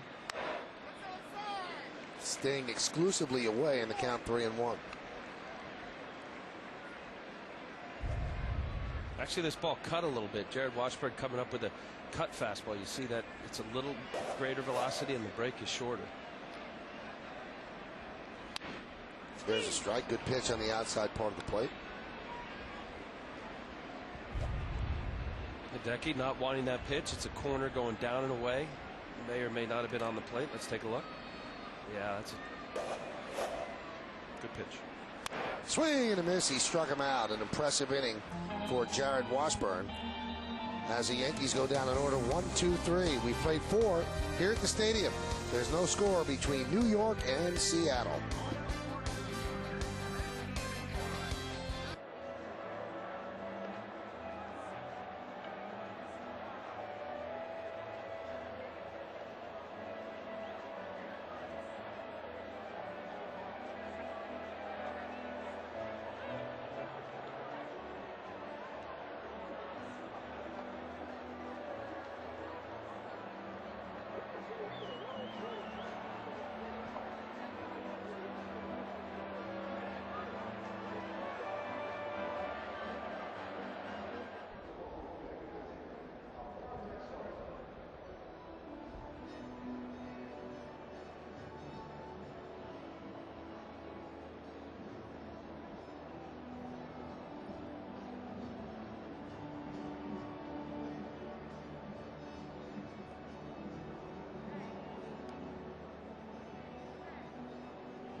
Thank you, Bob. Top of the 5th inning here at the stadium. There is no score.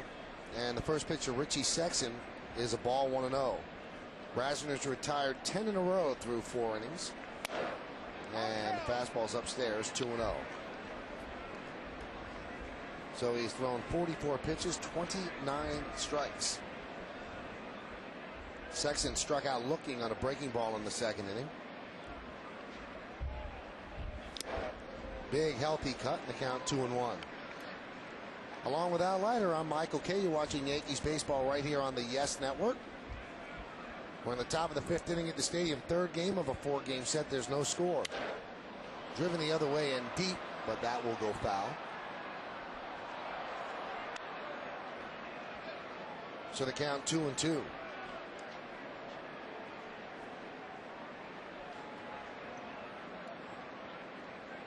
Sexton has 5 hits in his last 52 at bats. That's a major league slump. And his average is at 146.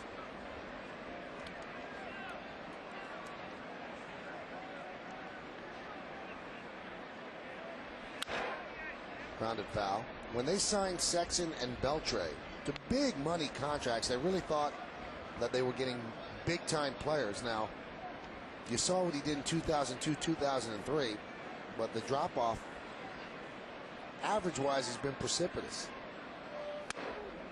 Upstairs, and Sexton walks. So that snaps the streak of 10 in a row for Rosna, a leadoff walk. And that's the first leadoff walk that he has issued as a Yankee pitcher. The right fielder, Jose Guillen. Here's Jose Guillen. He grounded out to second. That was in the second.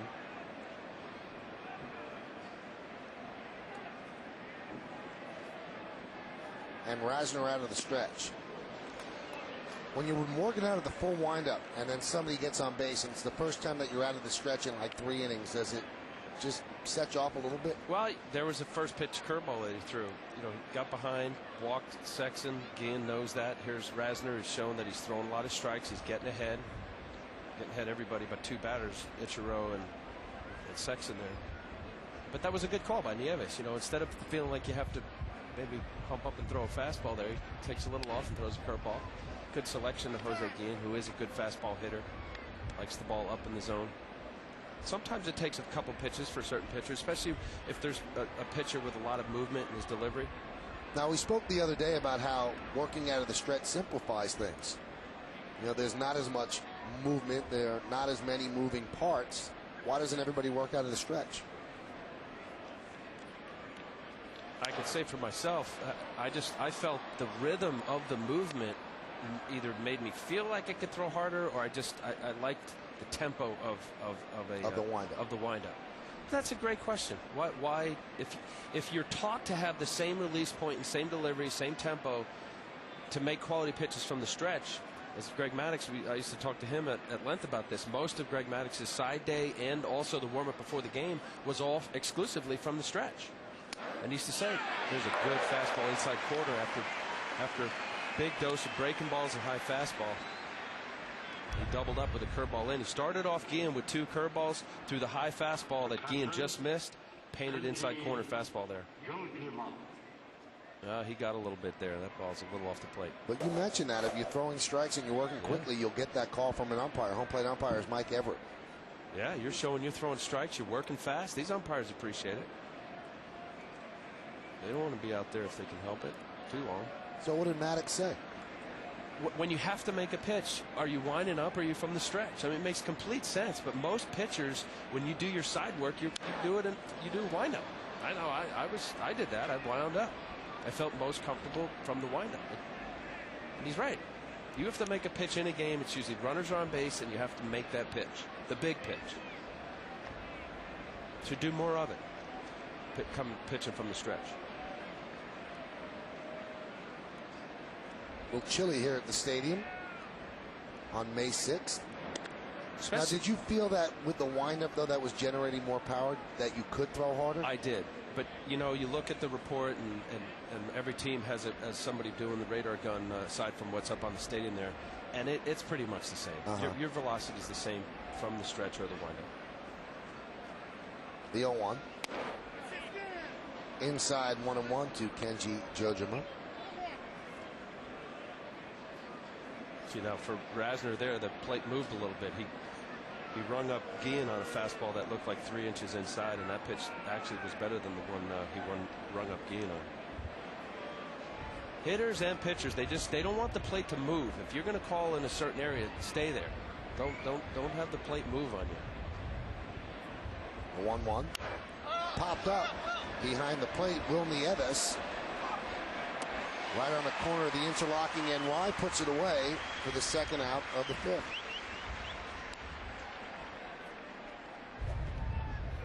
It's a good sequence. Comes back with a curveball after the fastball. Well, making it unpredictable. Jojima pops it up. Nieves throwing the mask and get that mask off. Throw it in the opposite direction of where the ball is.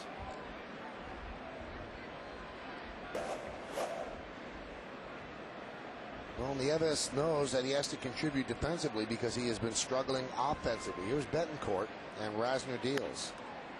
Nice play there by Nieves, keeping it in front of him.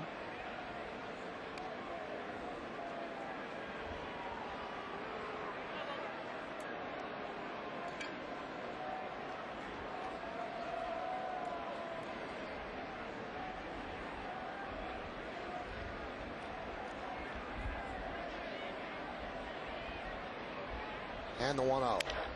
Line drive, base hit to center field for Betancourt. Damon comes up throwing as Sexton advances to second. So the first inning for the Mariners now with 2 runners on, and the first time they have a runner in scoring position. Betancourt getting a 1-0 fastball. You see that ball is pretty much right down the middle. Rasner trying to get back in the count. Good hitting by Unieski Betancourt. Not trying to do too much, goes right up the middle. Well, opponents this year hitting 192 off Rasner with runners in scoring position, and that's the case right now for Willie Bloomquist.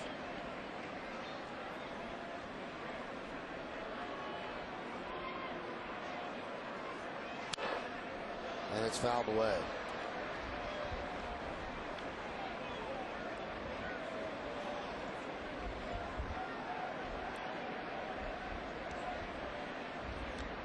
Sexton's at second and Betancourt at first.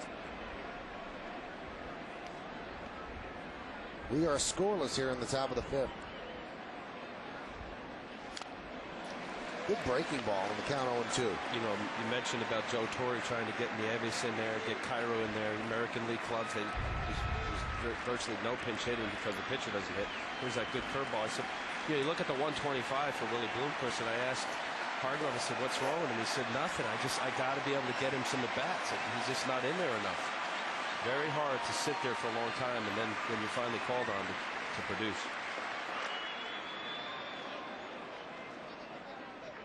And nobody, there's no excuses. There's, when you're in there, there's just even like a long man out of the pen. If you don't pitch for 7, 8, 9, 10 days, yes, it's justified. You understand, and people within know that you're going to maybe be a little erratic and you haven't gotten your work in. But people watching the game, they don't care.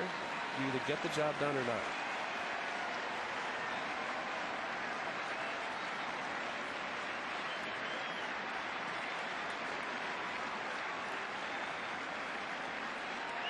And the 1-2. Strike 3. Rosna works out of trouble. He gets Bloomquist to look at a pitch on the inside part of the plate. So Bloomquist is now 0 for 2. He could not pull the trigger. No runs a hit. 2 men left. We're halfway through. There's no score.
a well-pitched ball game, and Josh Phelps leads off against Jared Washburn, and he looks at a strike. Each team with 2 hits. The Yankees have had 2 runners in scoring position, and Seattle just 1. 1-1. Inside 2-1. So against the left-hander, Phelps getting a rare start. It's been mostly Doug Minkiewicz at first.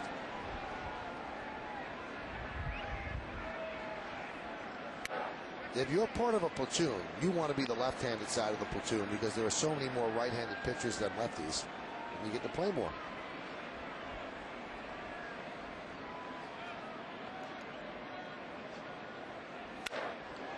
Rip foul. You know, you have been talking a lot over these 2 games out that you spent a lot of time talking with Mike Hargrove. I'm surprised he even talks to you. Why? Because you robbed him of his only chance at a world championship. You pitched great in Game 7 against his Indians, and if you had given it up or spit the bit, then he would have had a world championship ring and been a king in Cleveland. That one's popped up, shallow left, no man's land. It falls in for a base hit.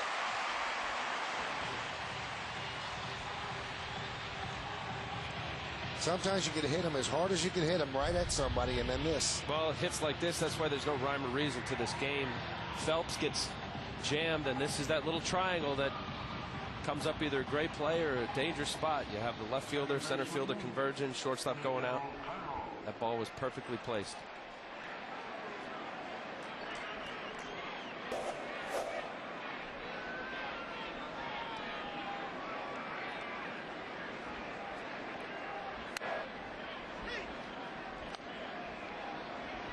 As efficient as Jared Washburn is, you look at his career numbers, and he had one fantastic year win-wise in 2002 with Anaheim, 18-6 with a 3.15 ERA. That 1 year, he had only given up 19 home runs in 206 innings. A guy who throws a lot of strikes and has a kind of a gunslinging attitude, they make careless mistakes. He's given up a lot of home runs. The following year, he gave up 34 home runs, 25 home runs, 25 home runs last year, respectively. There you see the last 5 seasons. You know, for somebody who has good stuff, but yet the win-loss doesn't reflect it, you have to look within. And I would say that he just a few big pitches, as most games come down to, is careless enough to where you give up a single and 1 run, or you leave a ball out over the plate and you give up a 3-run homer. You give up single runs here and there, and you keep the picket fence going on the scoreboard. 1s all the way across. You have a much better opportunity to win the game than a 3 or 4 spot one inning. Foul back.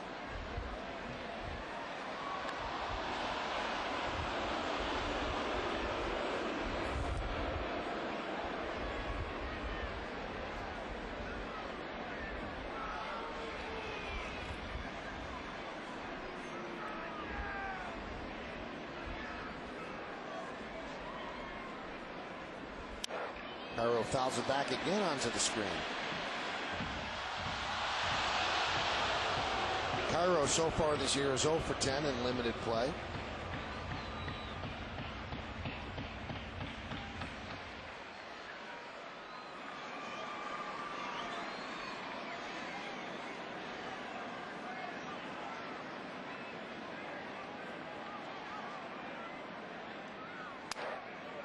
Missed outside. You don't want to get into too much trouble with the bottom of this Yankee order, because the bottom of the order today might be a little bit of a respite for the pitcher, but then you get to the top and you've got the Damons and the Jeters and the Abreus and the A-Rod. You want to get it done now. And Ichiro's putting together a tough at bat. And that's a mindset for any pitcher going through a lineup. You realize where the bulk of the premium players, and that's obviously at the top of the order. And you get to the lower, 7, 8, 9. But the Yankees are a little different. They even 7, 8, 9. Cano batting ninth. Lofts one in the right center. Guillen called off by Ichiro.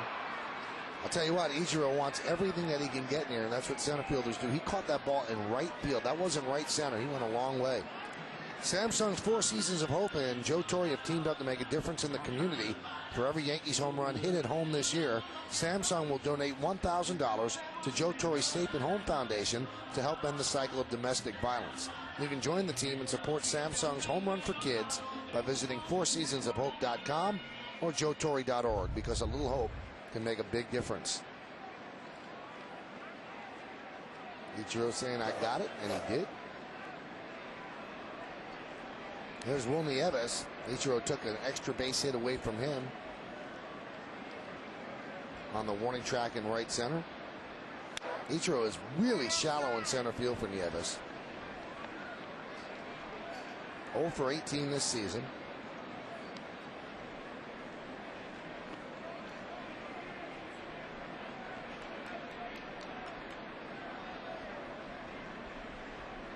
Ichiro right there. He's got a lot of real estate behind him.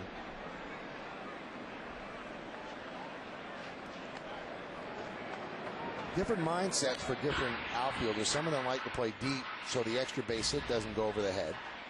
Others like to take the ball in front of them, and it looks like Ichiro wants to do that because they feel that more balls are hit in front than hit behind. Jim Cott, our former colleague, used to always say, I tell my outfielders to play in, and anything over the head is my fault, not theirs. Absolutely. No question about it. A ball that's pitched in the spot that you think is going to not enable the hitter to hit it far more frustrating for balls to land in here than to go over the head. The 2-0. Inside. 3-0.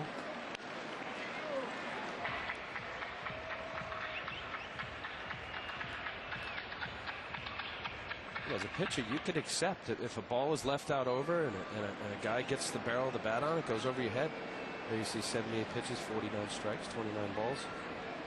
That's your mistake. You make a good pitch, not the ball that Phelps just hit because that was just perfectly placed, but if a guy is playing back deep,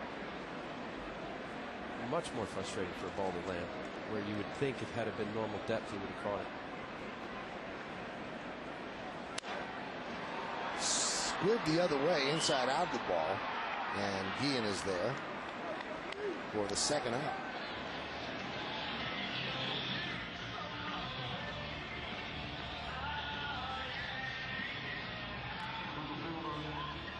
So Nieves now 0 for 19 this year. You can't find a nicer guy. I'm sure everybody's rooting for him. He is the nicest guy, and he is just struggling.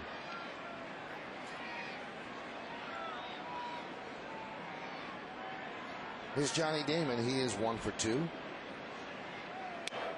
Breaking ball outside.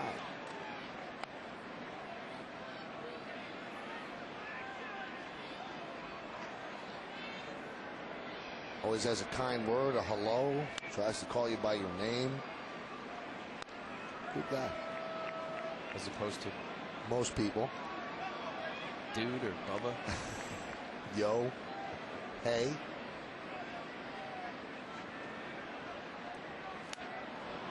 Weak hack right there in the count 1-2. Just a wave, really.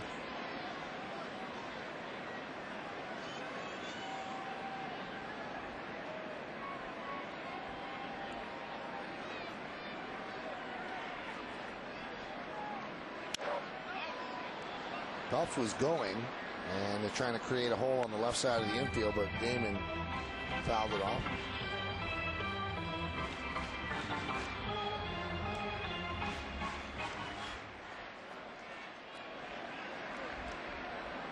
That's going to get all sticky.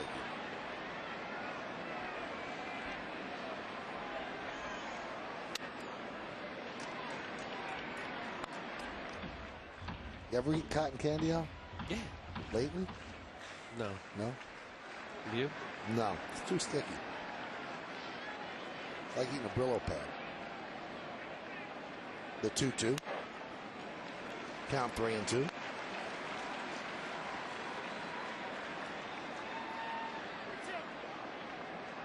Derek Jeter waits on deck.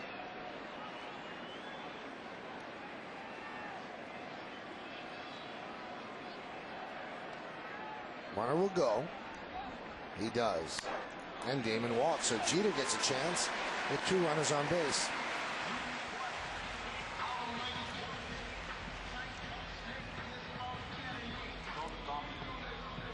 This copyrighted telecast is presented by authority of the New York Yankees. It may not be reproduced or retransmitted in any form, and the accounts and descriptions of this game may not be disseminated without the express written consent of the aforementioned New York Yankees.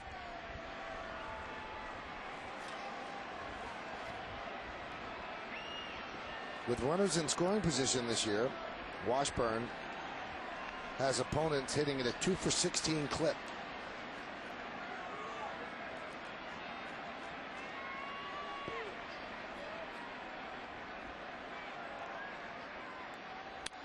Line drive, base hit to center field. Phelps rounds third. Here he comes. Here's the throw from Ichiro. Not in time. And Phelps runs over Jojima and scores the first run. Yankees up 1-0. An RBI single for Jeter.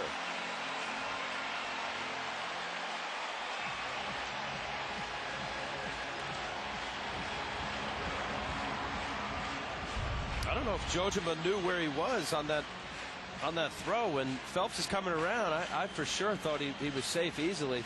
Ichiro makes a strong throw. Now Phelps just didn't know where the ball was, and he went after Jojima.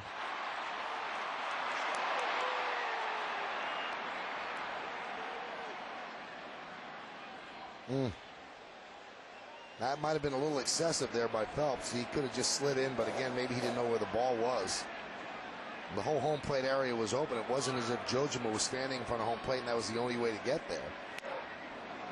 And that cannot please the Mariners because Phelps is a big man and he's running hard around third base, and he really leveled the catcher for no reason. Yeah, from this replay, that's he's out of position there. I don't know whether Jojima at the very end moved out of the way, but Jojima was not in the way of home plate, and that's unnecessary. Foul back. If the catcher's standing right in the way, by all means, knock him down. But you see Jojima is way up the line there. There was no reason for that.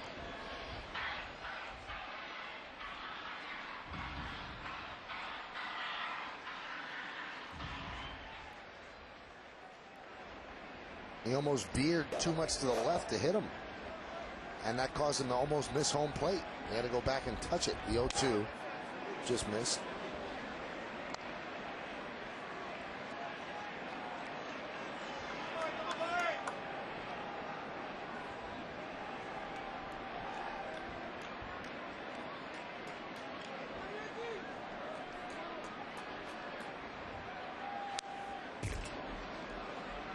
Still 1-2. So finally, a number other than a 0 on the scoreboard in the runs column. 1-0 Yankees lead. 1-4-0 for the Yanks. 0-2-0 for the Mariners. 92 pitches for Washburn.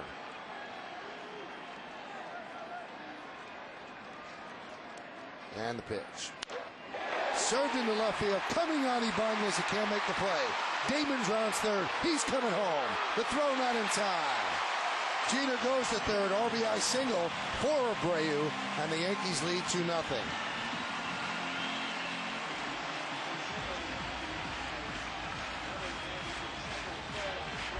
Well, Bobby Abreu saying he's feeling better. He's staying on that ball a little bit better. That's been running away from him. He's been pulling off a little bit there. See that breaking ball running away from Bobby there? Stayed on it. Ibanez making a strong throw, but Johnny getting in there. Stay back. Ibanez missing the cutoff man, but it was low enough where Abreu wasn't. No, that was a good throw, not too far from the cutoff. You know, with Damon running, Beltre should have almost cut that off because, I mean, what's your chance of getting Damon with 2 outs? But they decide to let it go through. Well, that's the catcher's decision. He's got to yell cut or not. So Rafael Chavez goes out and talks with Washburn. Here's A-Rod.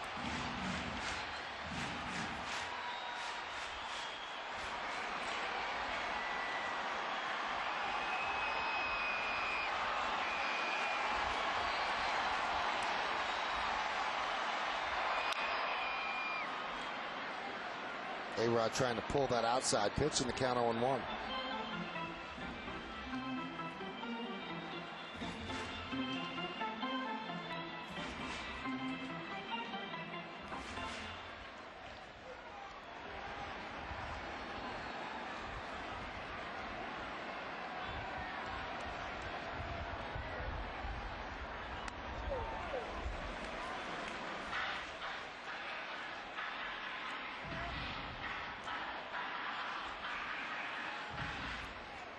Alex has 8 hits and 13 at bats. That's a .615 batting average with 5 homers and 17 ribbies, all with 2 outs and runners in scoring position.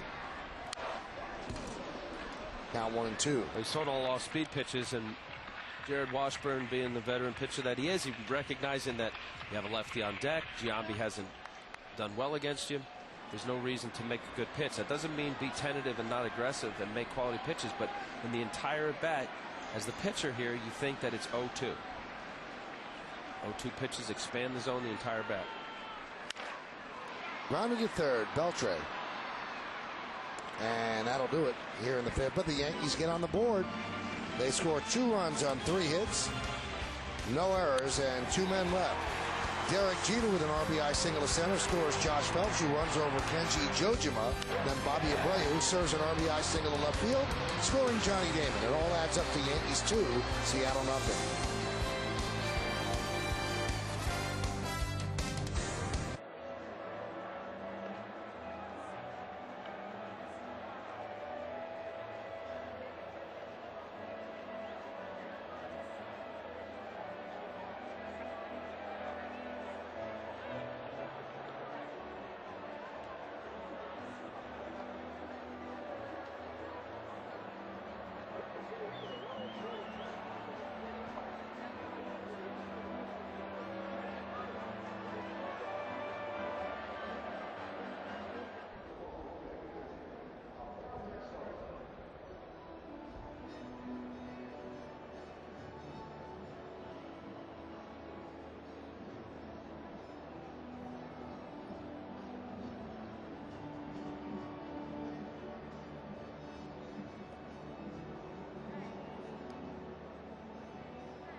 And we go to the 6th inning. Yankees up 2-0.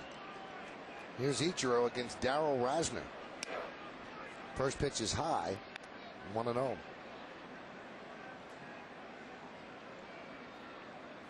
Two nothing Yankees. Now this is the shutdown inning for a pitcher. If you're Darrell Rosna, you want to keep the Mariners off the board so your 2 runs held up in that frame.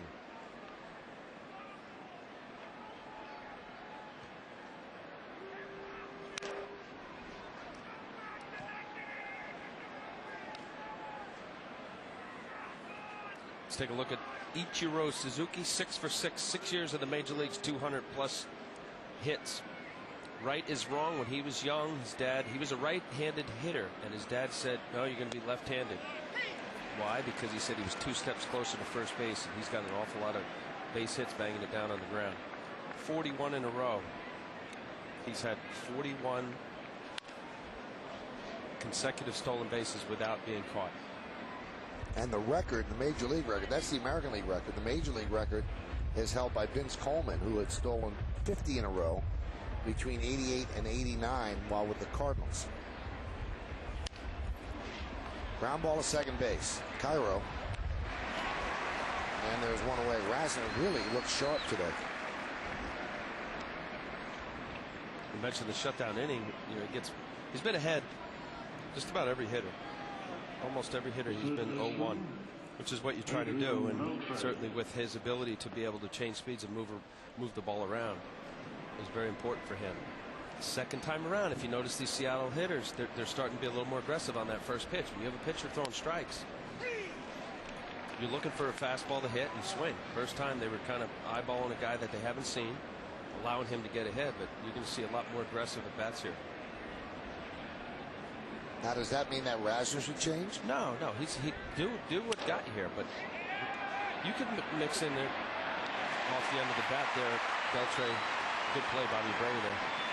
No, keep doing what you're doing, but recognize once in a while, you know, if you're primarily first pitch fastball, throw a little curveball, first pitch strike, which he's done.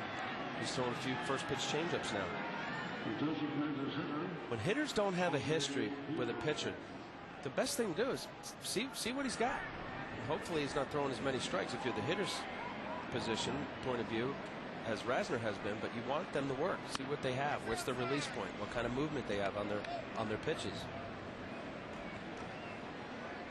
71 pitches for Rosna, so he's been economical. 1-0. Count 2-0.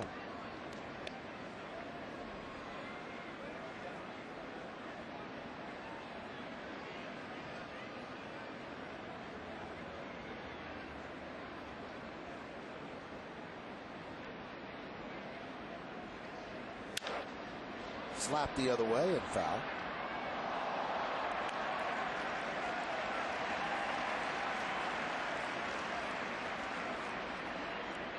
Jose Vidro, longtime National League hitter, very good hitter, switch hitter. He's lifetime 301 hitter. His high was 330 with Montreal back in 2000. Quality hitter, takes a lot of pitches. Anytime you have a 300 hitter in the major leagues, they're going to use the whole field. He's a guy early in his career had a tough time at breaking balls, but has done much better of late. That one's lined in the center field, a base hit for Vidro. That's his second base hit of the afternoon. So he has 2 of the 3 Seattle hits. Asher 3-1 fastball. Trish trying to go away. Stay away. Takes the sting out of the bat, especially a guy who's not a home run hitter. That's outer third. Vidro staying back. A good quality swing, good level swing, go through the ball. He adds a different dimension to this Seattle lineup because his ability to be able to see a lot of pitches, very similar to Bobby Abreu. Ron Guidry comes out to talk.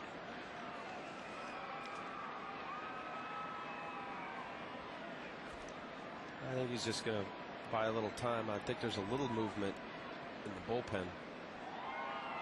It's like Scott Proctor stirring. Yeah, early on he was throwing a lot of strikes. He got behind, had a leadoff walk last inning, was able to get out of it with the strikeout of Willie Bloomquist. Pitch count is good. Pitch count, 75 pitches is not a problem. There you see Scott Proctor warming up.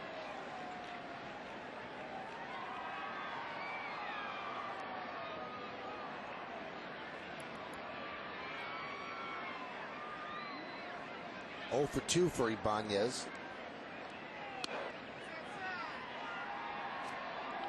And the count 1-0.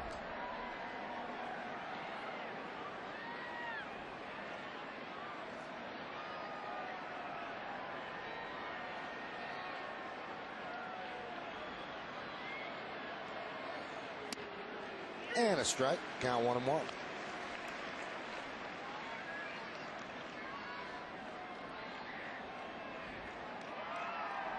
Two 2-0 Yankees, top of the 6th inning.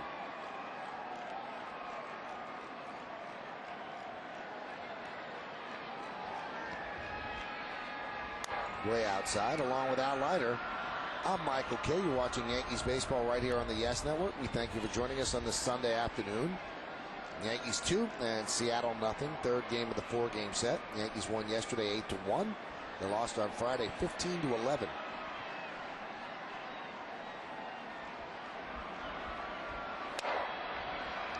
And now Rosna seems to have lost some command. And the count 3-1. Which is what Joe and Ron Guidry look for. You see a guy who's basically in control the whole game. 3 hits in 5 innings. He's got 2 outs in the 6th here.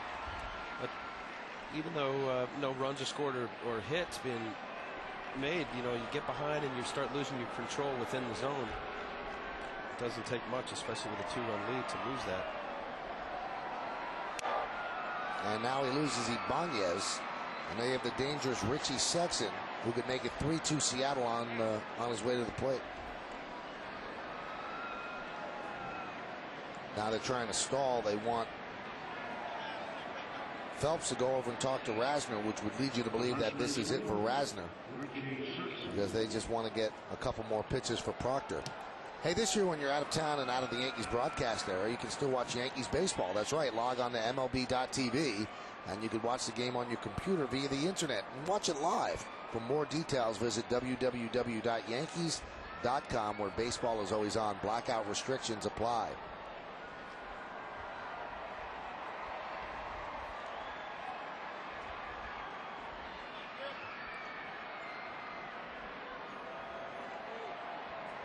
Well, Sexson digs in, so it looks like it will be Rasner against Sexson.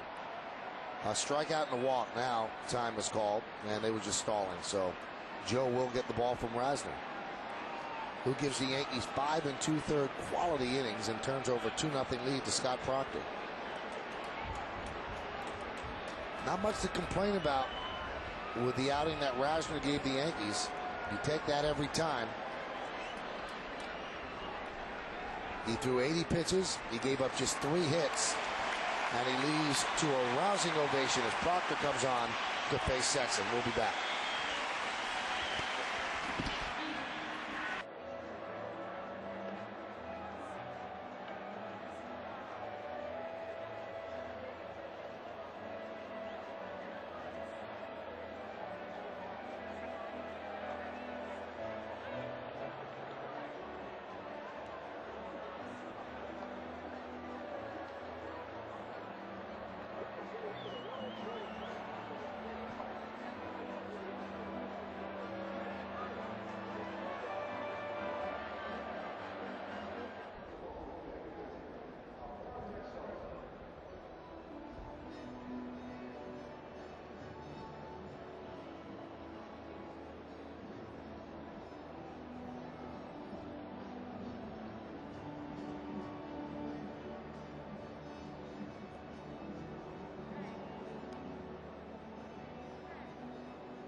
Chance to see all the big hits and great plays another time around with WB Mason Presents Yankees Encore. Later after each game and again the next morning at 9, it's only on Yes.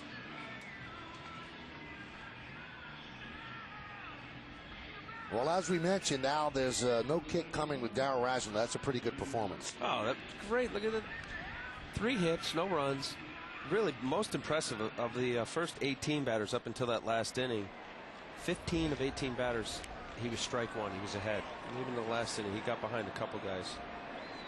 Abreu and Ichiro. Great performance. See what Scott Proctor's done, a lot of appearances. He has a high ERA. He's been used a lot, and that might be one of the reasons for his ineffectiveness. Power against power here. Proctor throws hard. Sexson can redirect the fastball. High pop-up. Left side, Jeter shading his eyes near the stands, and he runs out of room.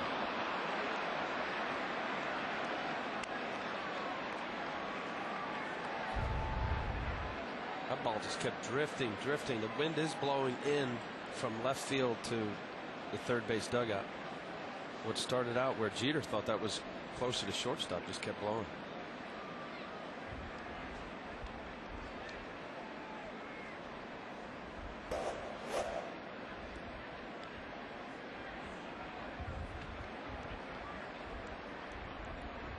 The 0-1. Grounded softly to short. Jeter charges and fires. Nice stretch by Phelps. And that'll do it. So Rasner's line is complete, and the top of the 6th inning is complete. No runs a hit, no errors, and 2 men left on base. We go to the bottom of the 6th inning at Yankee Stadium in the Bronx. Yankees 2 and Seattle nothing on yes.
To Giambi, and he pops it up. Jojima drops the ball. That's the third baseman's ball right there, and Beltre never called him off. Beltre had a long way to go because they're shifting for Giambi, but that has to be the third baseman's ball. They give him an E2, which extends the at-bat. And that would be the only reason why Beltre didn't get the ball. If you see, let's see if we have it on the top left screen. He's coming from over basically what was a shortstop position. He sees Jojima lining it up. It looked like he was camped, but that wind is swirling a little bit. Beltre, you saw him look down. It looked as though Jojima had it.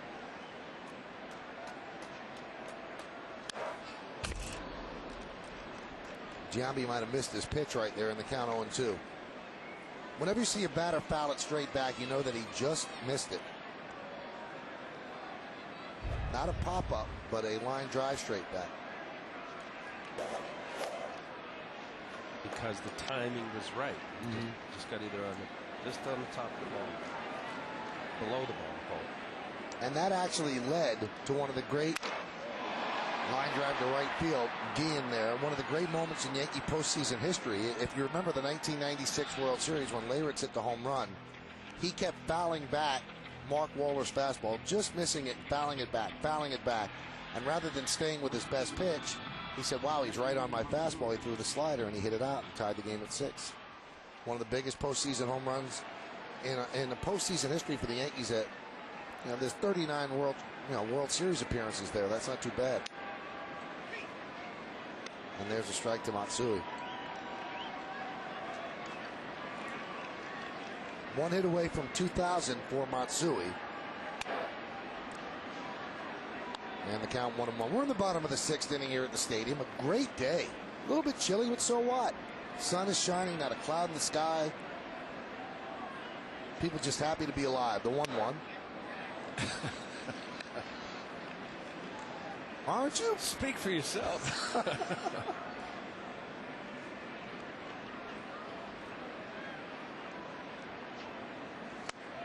I know I am. Here's a 3-1 upstairs. It is now 3-1. It's good. I'm feeling the energy, the vibe. Good. Letting you pass it on. Good. No black cloud over you. 105 pitches for Washburn. And a strike to Matsui. And the count is full. It's a fastball down at the knees, maybe a little low. Let's see if it got the corner. Got the corner. Mike Everett has been pretty liberal with that strike zone. High fly ball left field. Ibanez fighting the sun and he can't get it. That might be his 2000th hit. Sometimes because of the sun, they do not give an error to the fielder. We'll see what Jordan Spreckman, the official scorer, decides. Well, the wind had played a part and also the sun. He was fighting that sun. At least he's got his glasses on, not on his hat.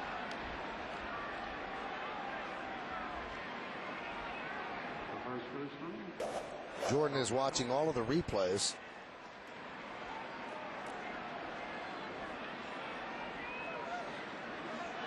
E7 pitches inside to Phelps.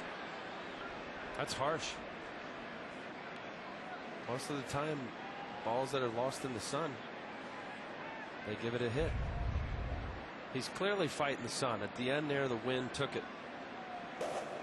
Maybe he thought he saw it at the end there, should have had it. I think that is in retribution for running over Jojima. I really believe that. No doubt about it. I mean, obviously. And now they've worn both benches. That's exactly what that was for. Yeah, Josh Phelps, he went a little far out of the line there when he was coming home to Jojima. This ball, Jared Washburn's got much better control than that.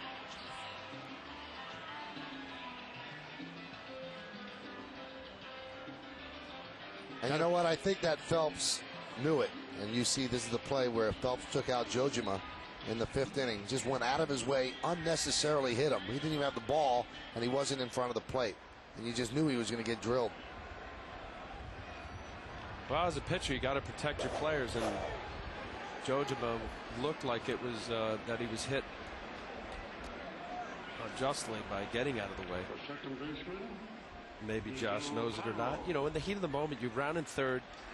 Runners have to make a decision as to whether they're going to slide, or it may be a bang-bang play where they got to knock him down. You see at the very end, Jojima did move out of the way. And by then, it's too late. You're either going to hit him or you're going to slide.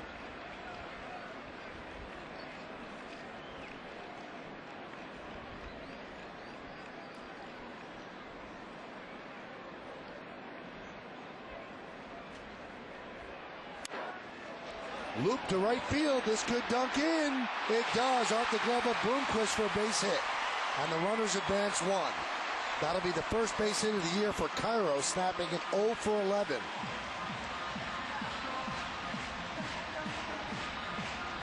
There's some rally for the Yankees. Well, it's not what Cairo wanted to do, but the result was there. He was able to get the hit. Perfectly placed. Looked like there was a chance at the very end there. Bloomquist just off the end of the glove. Would have been a spectacular play. And that's going to do it for Jared Washburn. Mike Hargrove comes out. And he signals to the pen. Washburn a decent day, but he leaves the bases loaded and 1 out. You come on back. We'll be here.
episode of Yes's Ultimate Road Trip. This week, the fans get a taste of surf and turf as they go wakeboarding in Florida and they visit a dude ranch looking to wrangle Red Sox tickets.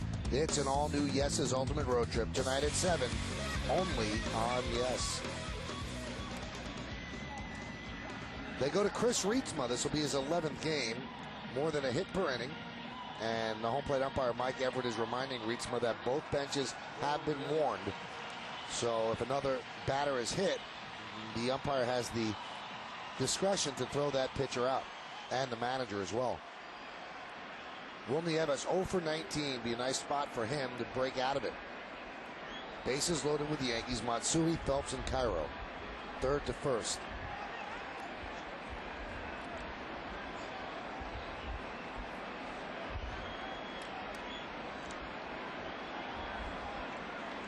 And Rietzma deals. Tap toward first. Sexton boots it, and he makes the play. A run scores. Yankees lead 3-0.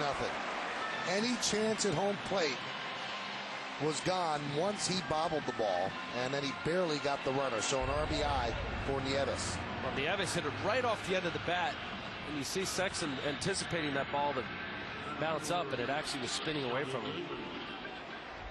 I don't know if Nieves' bat is a cupped bat, but sometimes when they hit it at the very end, you get a little slice on it. It really spins like a slicing or a screwball effect. Second and third now with 2 outs. Here's Johnny Damon. And a strike.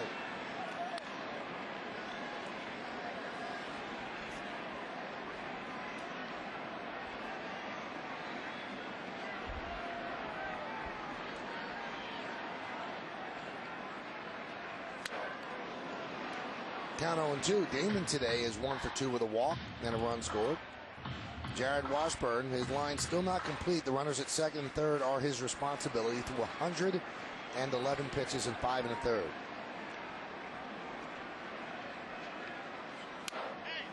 Strike 3. Damon down looking. Good job by Rietzma to get out of further trouble. Unearned run for sure. 1 run, 1 hit, 2 errors, 2 men left. Let's go to the 7th inning at the stadium.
$21 and over will receive a Yankees Dunkin' Donuts card with a $2 value at Dunkin' Donuts. For tickets, visit the Yankee Stadium ticket window, Yankees clubhouse shops. You can call Ticketmaster at 212-307-1212 or log on to Yankees.com. Proctor against Jose Guillen. Shattered bat, ground ball to second. Ichiro. Guillen not busting it down the line. 1 away. 1 pitch, 1 out.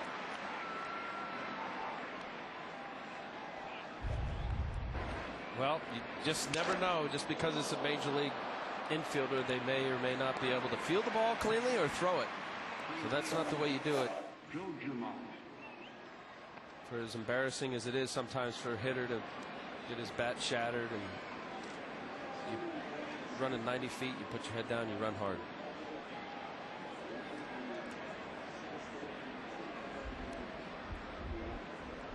Well, how about this for delayed history? The fly ball that Ibanez lost in the sun by Matsui has now been called a double. So take away the E7 from Ibanez, it's now a double, and that is Matsui's 2,000th hit combined between Japan and the United States, and that puts him into the Golden Players Club.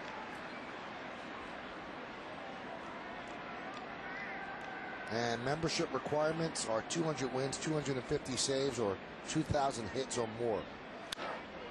And no other friendship organization exists in Japan for professional baseball players or athletes of any other sport that has such a high standard for membership, and it was begun in 1978. This is the historic 2,000th hit for Matsui.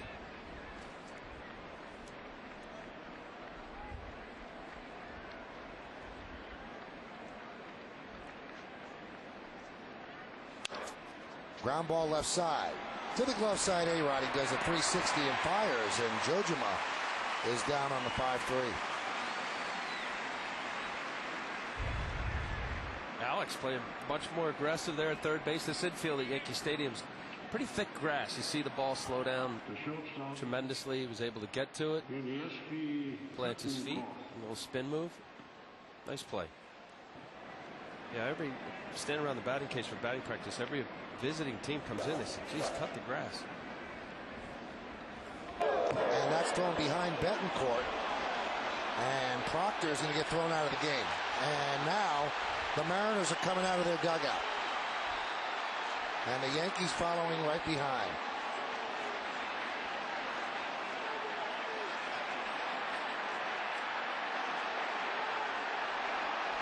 And now the race in from the bullpen as well.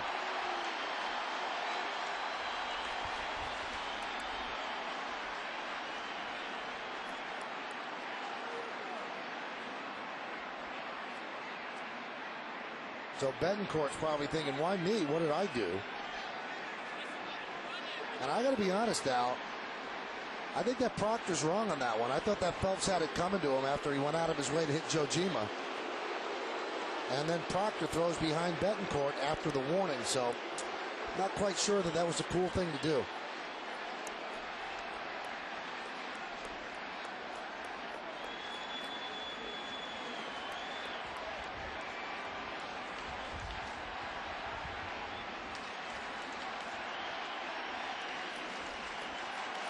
Well, this is part of the game that there's gamesmanship within the game, and you don't know if there's a history there. You don't know, what Scott Proctor obviously was thinking. You definitely are, as a pitcher, there to protect your players. You see, Jojima went up the line. Phelps may or may not have made a decision to slide or knock him over. There's the pitch that hits Phelps. And then this is behind Betancourt. Clearly a message. Scott Proctor's got better control than that. Scott saying, come on. Now, one thing you have to give Proctor credit for. Might not have been the right thing to do, but in a sense it was, because the Yankees in the last couple of years, they have not been throwing at batters to protect their own players. So Proctor felt and took it upon himself, and he might have been wrong in the sense to do it. Hey, you threw at my guy, I'm throwing at your guy. So he gets thrown out. Joe Torre gets thrown out because when both teams are warned, the pitcher and the manager get tossed. So Joe Torre is out, and he will turn over the managerial duties to Don Mattingly. So we'll step aside as the Yankees have to bring in a new pitcher. Looks like it's going to be Sean Henn. Henn against Betancourt when we get back in a moment.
Truck presents Center Stage as Michael Kay sits down with hip-hop legend and actor LL Cool J.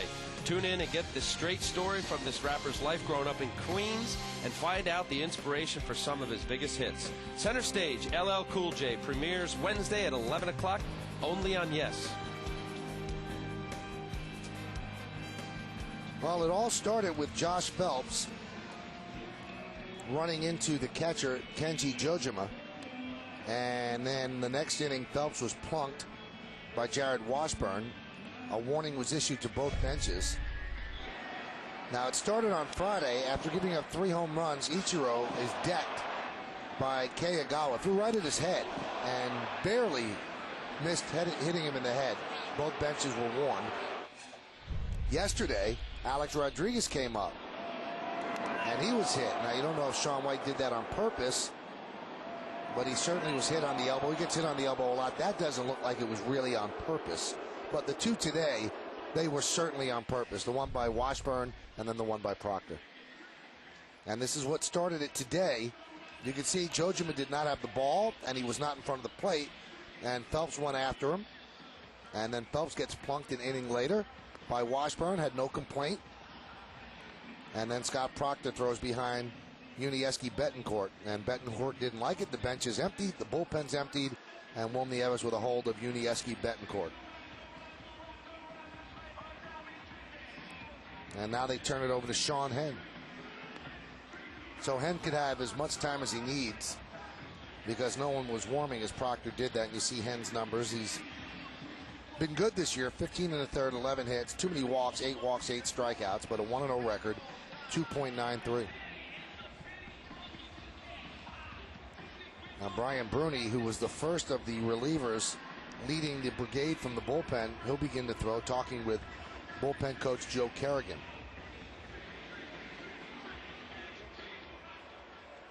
Now the umpire, Mike Everett, reminding everybody again that both teams are still warned.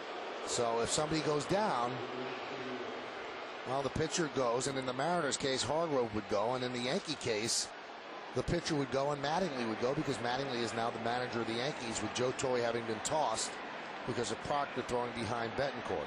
So 1-0 count, and Henn deals. There's a strike.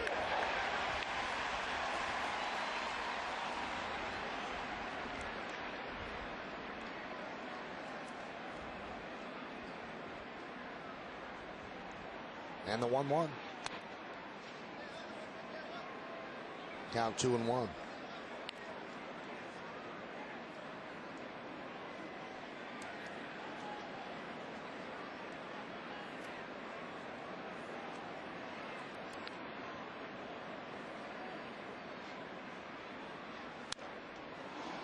Foul back, and the count 2-2. Sean Henn making the most of his spring training. Came in just far more aggressive. His velocity is up this year in the low to mid 90s. He's out of options and basically said, you know, I'm going to give it all I have and show better stuff. 95 mile an hour fastball. The hitters are batting just 196 off of him this year.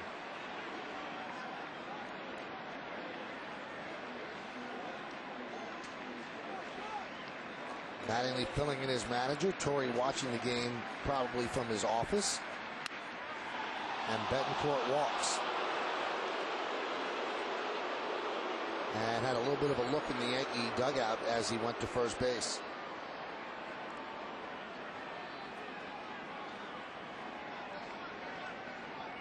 And right in that picture, two of the combatants. The reason that happened was what Phelps did, and then it went all the way down to Betancourt, who really had no involvement at all. Just happened to be the wrong guy up there at the wrong time. There's Willie Bloomquist.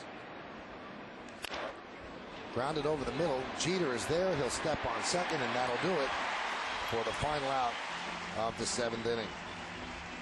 For the Mariners, no runs, no hits, no errors, and 1 man left. At the 6.5, it's time for the 7th inning stretch. Yankees lead 3-0. But if you're at home watching, we thank you for that, and we want you to honor America with everybody here at Yankee Stadium as we listen to the voice of the stadium, Mr. Bob Shepard. Now, please offer a moment of silent prayer as we remember the servicemen and women who are stationed around the globe, and especially remember those who have lost their lives defending our freedom and our way of life.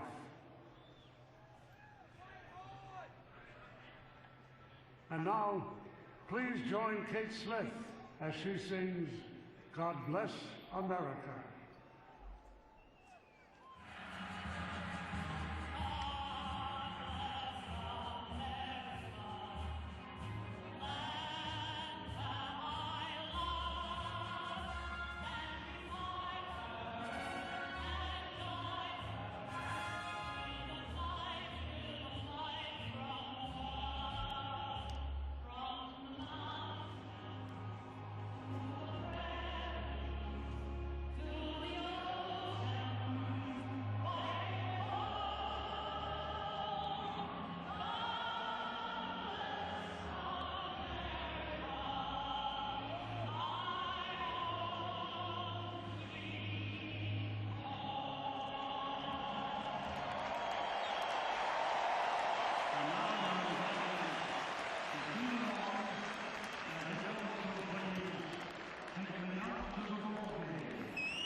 Crowd that he is coming back.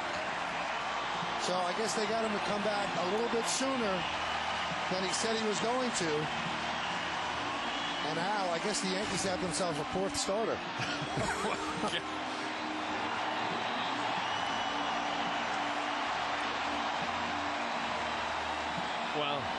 Well, this is Broadway, and the Yankees certainly do things in a dramatic way.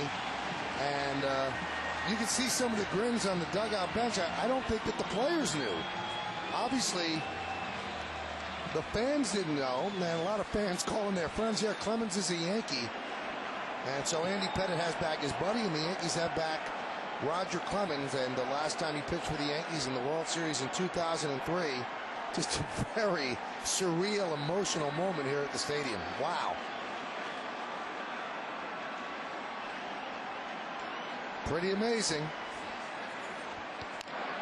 Ground ball by Jeter to Beltre. And it goes past Sexton and bounces into the stands.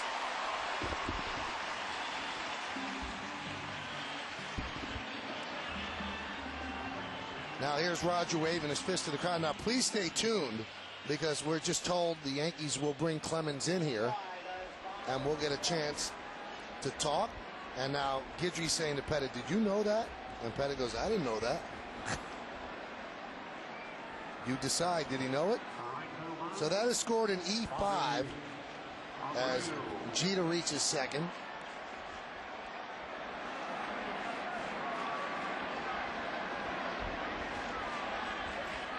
And the pitch to Abreu is a fly ball to left field. Ibanez again battling the sun. He can't make the play. Jeter will score. Abreu is at second and the Yankees lead 4-0. Well, the Mariner defense has certainly gone south against their pitchers. Well, in Matsui's at bat, he did the same thing. They called it an error, and now they reversed that. I'm not sure if this is going to be an error or not. He was battling the sun at the very end. You can see he flinched with the not being able to see that ball. Well, Jordan Spreckman had to give him a base hit, because if he gave Matsui a base hit because of the sun, you've got to give Abreu a base hit because of the sun. They always say left field at Yankee Stadium is the toughest sun field. And A-Rod swings and fouls off. If you looked at that shot that we just had on camera, there's no clouds. So you're dealing with the sun just searing right into your eyes if you're the left fielder, and you lose the ball. And especially if you don't play her every day. And Ibanez is not known as a great left fielder. He's average at best.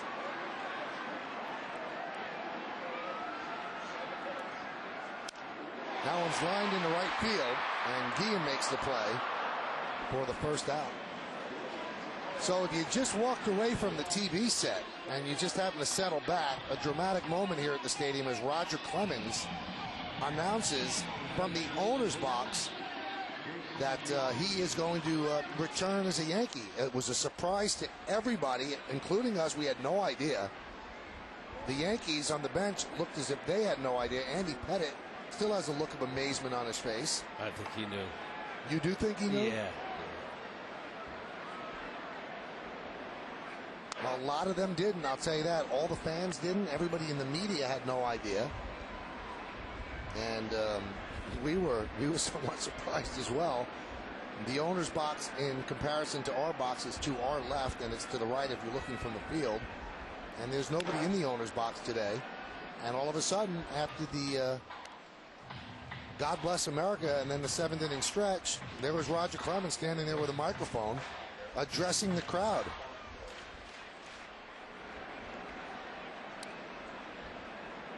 Well, I've only done a handful of games here, but that was the biggest roar that I heard in a long time.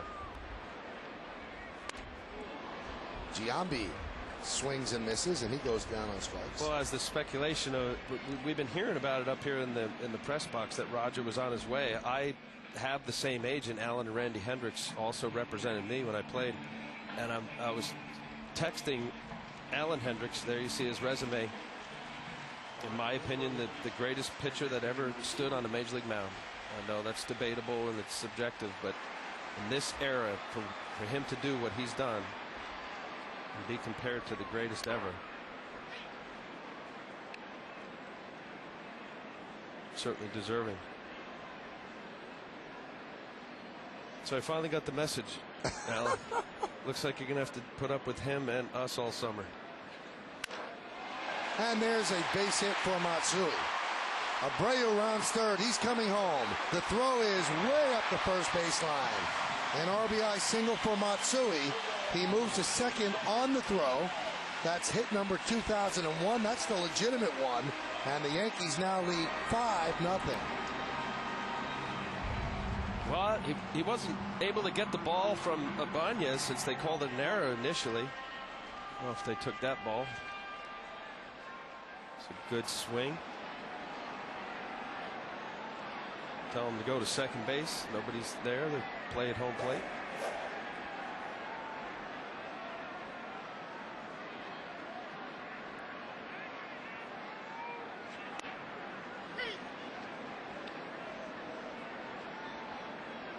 Well, that was different. Roger announcing.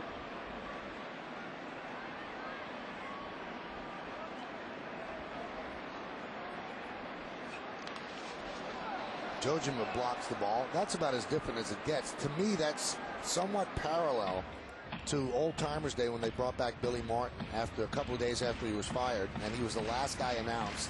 And they announced to the crowd that he would be the manager in 1980, and the place just went bananas. Nobody knew that when they hit him in the bathroom up the runway of the Yankee dugout. This one had more of a papal feel to it.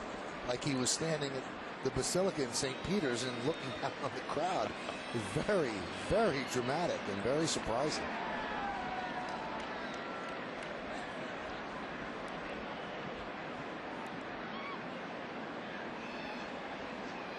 One, two. Fouled away.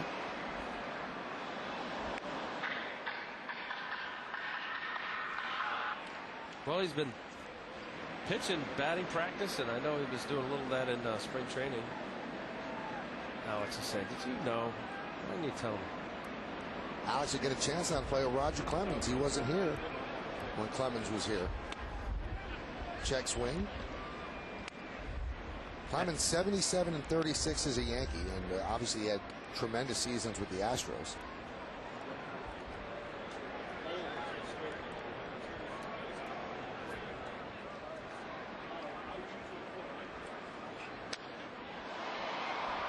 Fly ball right field, and Guillen puts it away. So the Yankees get 2 runs, 2 hits, 1 error, 1 man left. Roger Clemens is back as a Yankee. He should be back in the rotation in about a month. Help is on the way.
Stadium.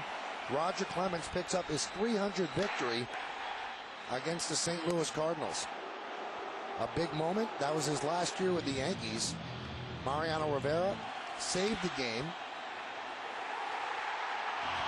And Clemens, surrounded by his sons on the field, gives some love back to the crowd. And as Al said, if he's not the best pitcher in baseball history, he's in the argument, which is pretty darn good when you could be in the argument. Walter Johnson, Cy Young, he's in the argument. Oh, absolutely. There hasn't been one rule change since 1968 that has benefited a pitcher. Kyle Farnsworth will take over for the Yankees, and he will face the top of the order for the Mariners.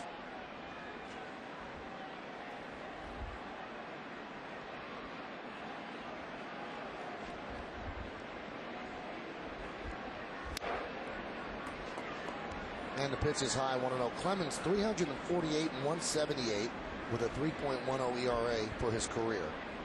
Ichiro 0 for 3. High fly ball right center. Bobby Abreu coming on, makes the call on the catch. 1 away. I can tell you, as exciting as it is for fans of the Yankees, when you're on a team and you get an acquisition, especially the way it was presented, like a Roger Clemens, it is such a boost for the morale. You know, the club knows the struggle that the starting rotations had, and now you're bringing in arguably one of the greatest pitchers in the history of the sport. Everybody, it's just an exciting feeling. Everybody knows what the potential is and the anticipation leading up to his first start here in 07.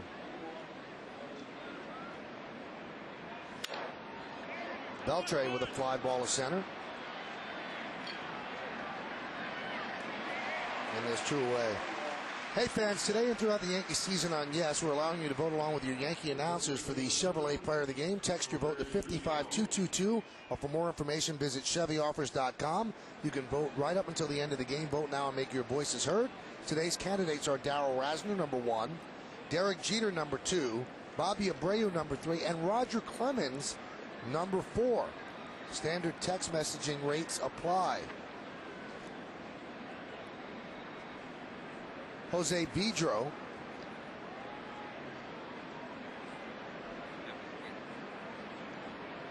against Kyle Farnsworth. Well, in our booth right now is the newest Yankee, Roger Clemens. What's up? Why are you surprising people like that? It came quick, believe me. I was running around in Houston, and everything happened so fast. So it's great to be back, and picked a beautiful day to get back in the city, that's for sure. So Andy's going to be upset with me. They kept it pretty quiet over the last 48 hours. I was talking to Andy last night, and I didn't say anything to him. Wasn't sure if everything was going to happen that did. And so it's time to go to work. I've got a lot of work to do and to get back up here. What have you been doing? I've been throwing on my program. I sped it up quite a bit. I mean, I was totally wrong. I think last time I talked to you, I talked about how everybody's pitching staff was all intact coming out of spring. The 3 clubs that we were talking about, and man, it sure changed in a hurry. And I was getting a lot of emails and calls from my teammates telling me to let's go. So 1-2 to Vidro. It's a Great fair play. ball. Diving stop by Minkiewicz. Beautiful. You're motivating the team. Now we're going to find out from Roger when we get back. There's a little tease when he thinks he can make his first start. So you're going to have to stay tuned for that. You see a nice play there by Minkiewicz and a nice feed to Farnsworth. We go to the bottom of the 8th inning here at Yankee Stadium in the Bronx. Yankees 5, Mariners nothing. Roger Clemens is a Yankee. He's in the broadcast booth with us right now.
Clemens spoke to the crowd from the owner's box here at the stadium. Ron Guidry was listening. The pitching coach walks over to Andy Pettit and goes, "Did you know?"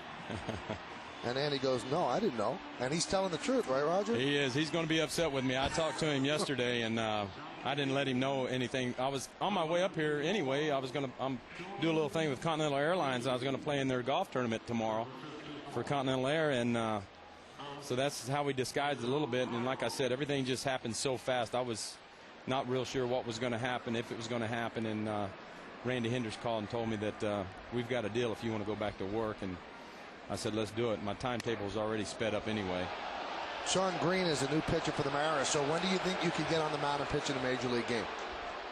I hope before the end of the month. That would be an early timetable, and if not, maybe at the 1st of June, somewhere in there. Why did you decide to come back? I mean, you've had perfect opportunities to just hang them up, and I spoke to you during the winter, and there seems to be that pull. What's the pull, Roger? My teammates. I mean, Derek was on me once a week, especially when things weren't working out. And, you know, make no mistake about it, these guys are still a lot of my close teammates, and I've watched them from afar, and I'm watching them battle, and I see the problem that's going on with the pitching staff also. The injuries are incredible. Cairo will dunk one into left field for a base hit. I've seen the injuries. There's a lot of them you can't control. I'm as excited, like I've always told you all, that the job that I've been doing during my downtime working with young pitchers. There's a lot of young pitchers here that I look forward to talking to and see what kind of makeup they got for down the road. Yankee teams down the road, their future. So I'm going to love doing that, but I'm excited about being back. I have one thing to tell you, though. I know you have a flair for the dramatic. June 1st, the Yankees are in Boston. Is that you really want to start there? I don't really care where I start. I want to make sure that I'm healthy and ready to go, and that I have the stuff that I need to have to get it done, so I don't have to see Mr. Torrey running out there getting the ball from me too many times. Roger, how about some of the things, the chances and opportunities you had playing at home and maybe having a bit of a flexible schedule while with the Astros? Is there any special circumstance here that you may or may not have? Not at all. I'll see Kobe here and there, but I'm here. I'm locked in, and I know what to expect coming back here. My family obviously had to be okay with it, and I'm at a good point now. Like I said, my second oldest is headed to the University of Texas. It's been a crazy weekend. He's a sculptor. He was doing some artwork. He cut his hand up pretty bad, so we were in the emergency room from 2 to 4 in the morning just the other night, and he's okay. And so I just get everything in my family situation, everything off the field that I really enjoy doing. I've got a lot going on, in the community at home in Houston, which I love doing. And, of course, I've heard that, I've gotten the phone calls and the emails from my teammates here. And, there's a lot of responsibility. I think I can bring a little bit with me and some experience, obviously, but there's a lot of responsibility that goes along with it, and that's the challenge I need to. How much of a tug did you have going back to where it all started in Boston? Was that legitimate? It did. Randy went and visited with all 3 teams, and I said if I'm going to do that, he basically let me know he was going to start talking to teams, and that if in fact I was going to do this, I needed to pick up my pace on my schedule or just go ahead and shut it down completely. So we did. I was throwing batting practice to the minor leaguers, and I've been throwing quite a bit, so hopefully I'm ahead of schedule. And again, that had a lot to do with Jeet and these guys, throwing me emails, and Andy calling me and everything else. So it's time again. Roger, tell me what it was like.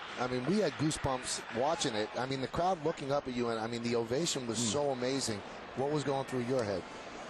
Well, again, it's happened so fast. I think I'll take a deep breath. I'm going to get a little work here today and get some work in before I head out. But it was exciting.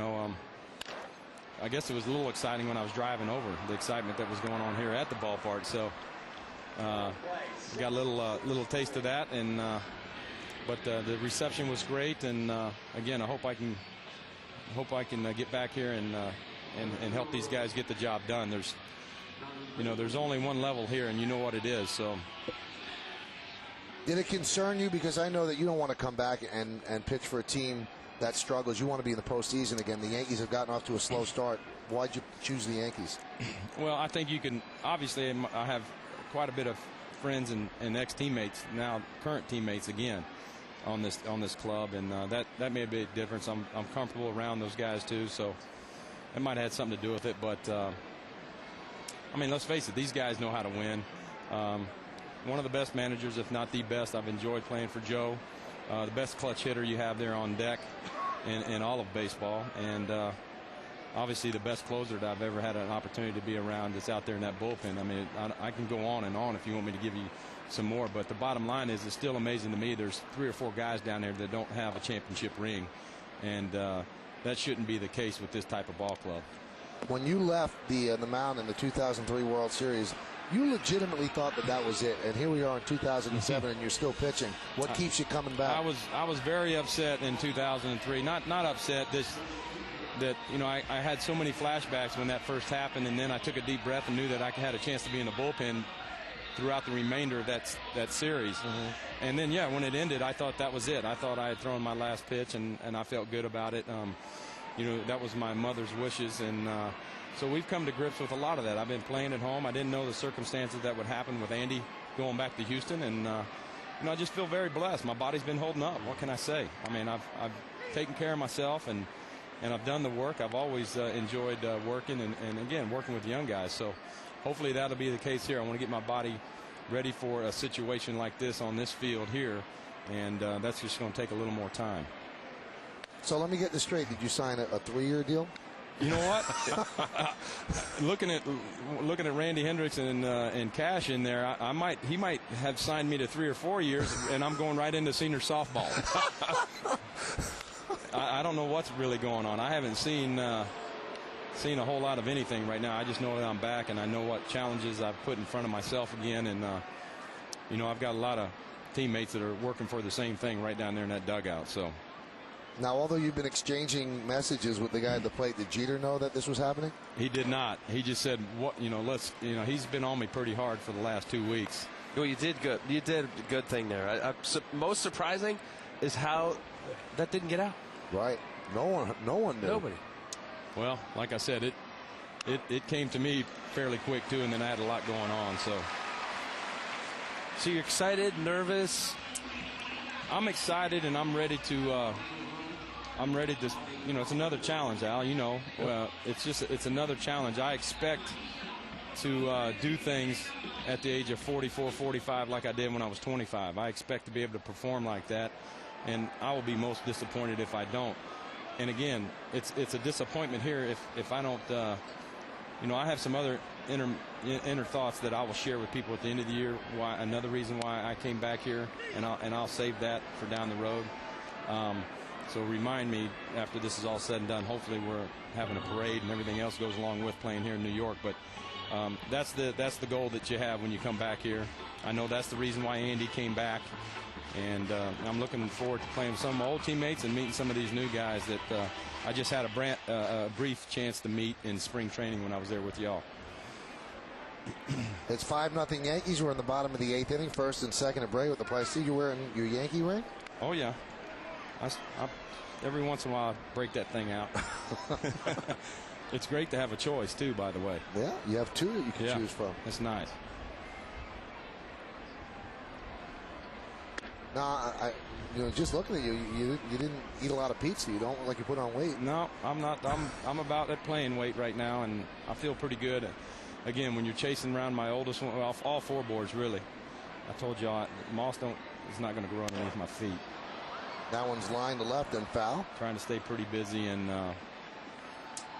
stay active. So now, will you have to go down and pitch minor league games, and you'll go through different levels? Is that the way it's planned? I think within the next 48 hours, I'll probably have a sit down, and they'll find a slot for me, and that's what we'll work backwards towards, and not have any setbacks. I know when I went through a similar situation last year, when I got closer to my start at the major league level, I wanted to back off just a little bit and stay away from injury so I could answer the bell.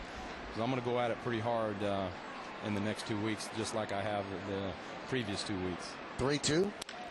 Hit sharply right at the third baseman, Beltre, and that'll do it. Roger. All right, buddy. Welcome back. See y'all down the road. Roger Clemens is a Yankee again, and here is how he announced it. See y'all down the road. Yeah. Well, they came and got me out of Texas, and I can tell you it's a privilege to be back. I'll be talking to y'all soon.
Top of the ninth inning here at the stadium. Last licks for the Mariners. Yankees lead 5-0. Brian Bruney on the mound, and he will deal to Raul Ibanez. And it's a strike.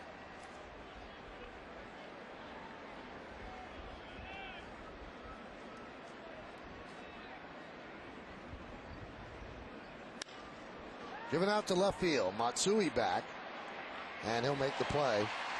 One away. Time for the Mariners in-game box score, sponsored by Hummer. There's just 3 hits in there. It's not going to take much time. 2 by Vidro and 1 by Unieski Betancourt. A walk to Ibanez, a walk to Sexton. So Rosna, Proctor, Henn, Farnsworth, and Bruney have done their job. Here's Richie Sexton. Line drive, base hit. So the first base hit for Richie Sexton. Well, George Steinbrenner has released a statement, the Yankees' principal owner, about the acquisition of Roger Clemens, and this is a quote from George Steinbrenner.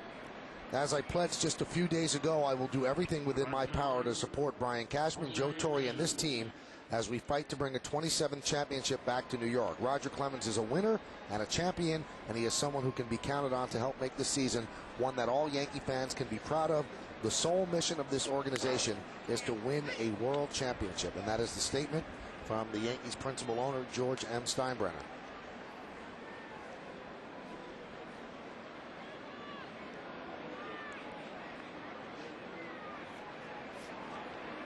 The 0-1 to Guillen is fouled away. Now, the Nissan postgame's coming up, and this is a postgame you want to hang around for, because Joe Torre, Brian Cashman, Roger Clemens again, they're going to meet the media. We'll cover it all. Kim Jones is going to be down in the Yankee clubhouse getting reaction from all the players that were absolutely shocked, and also highlights from this game, which all of a sudden becomes a sidebar, but this is a post game you have to watch. So the Nissan post game coming up immediately following the game. Bob Lorenz is in the studio, and Kim will be working the clubhouse furiously. So Guillen goes down on strikes, and the Yankees are 1 out away from a victory. I guess, Al, there's nothing bad that comes of this. They get themselves a Hall of Famer, and what they need is starting pitching, and this is a no-brainer.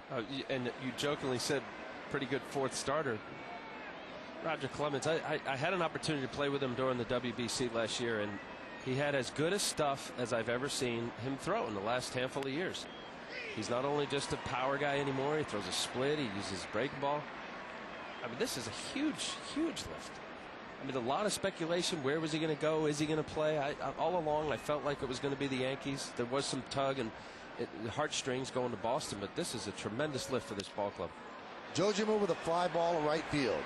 Abreu over. This should do it, and it does, as the Yankees win this one 5-0. In the ninth, no runs a hit, no errors, and 1 man left.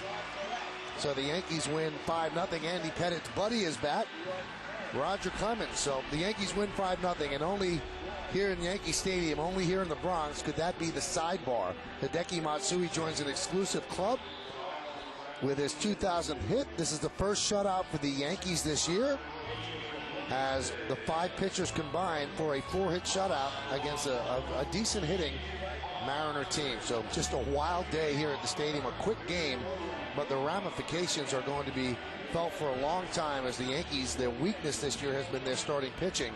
Now they have a starting 4, which matches up with anybody: Messina, Wong, Pettit, and Clemens. And you could say in whichever order you want. Ron Guidry, his job just became a lot easier because he got a pitcher that should give him 6 quality innings every time out. And if that's the history of it, that certainly seems to be the case. So Kim Jones maneuvering for an interview down on the field. It looks like she has the captain, Derek Jeter. We'll toss it down to Kim right now. Kim?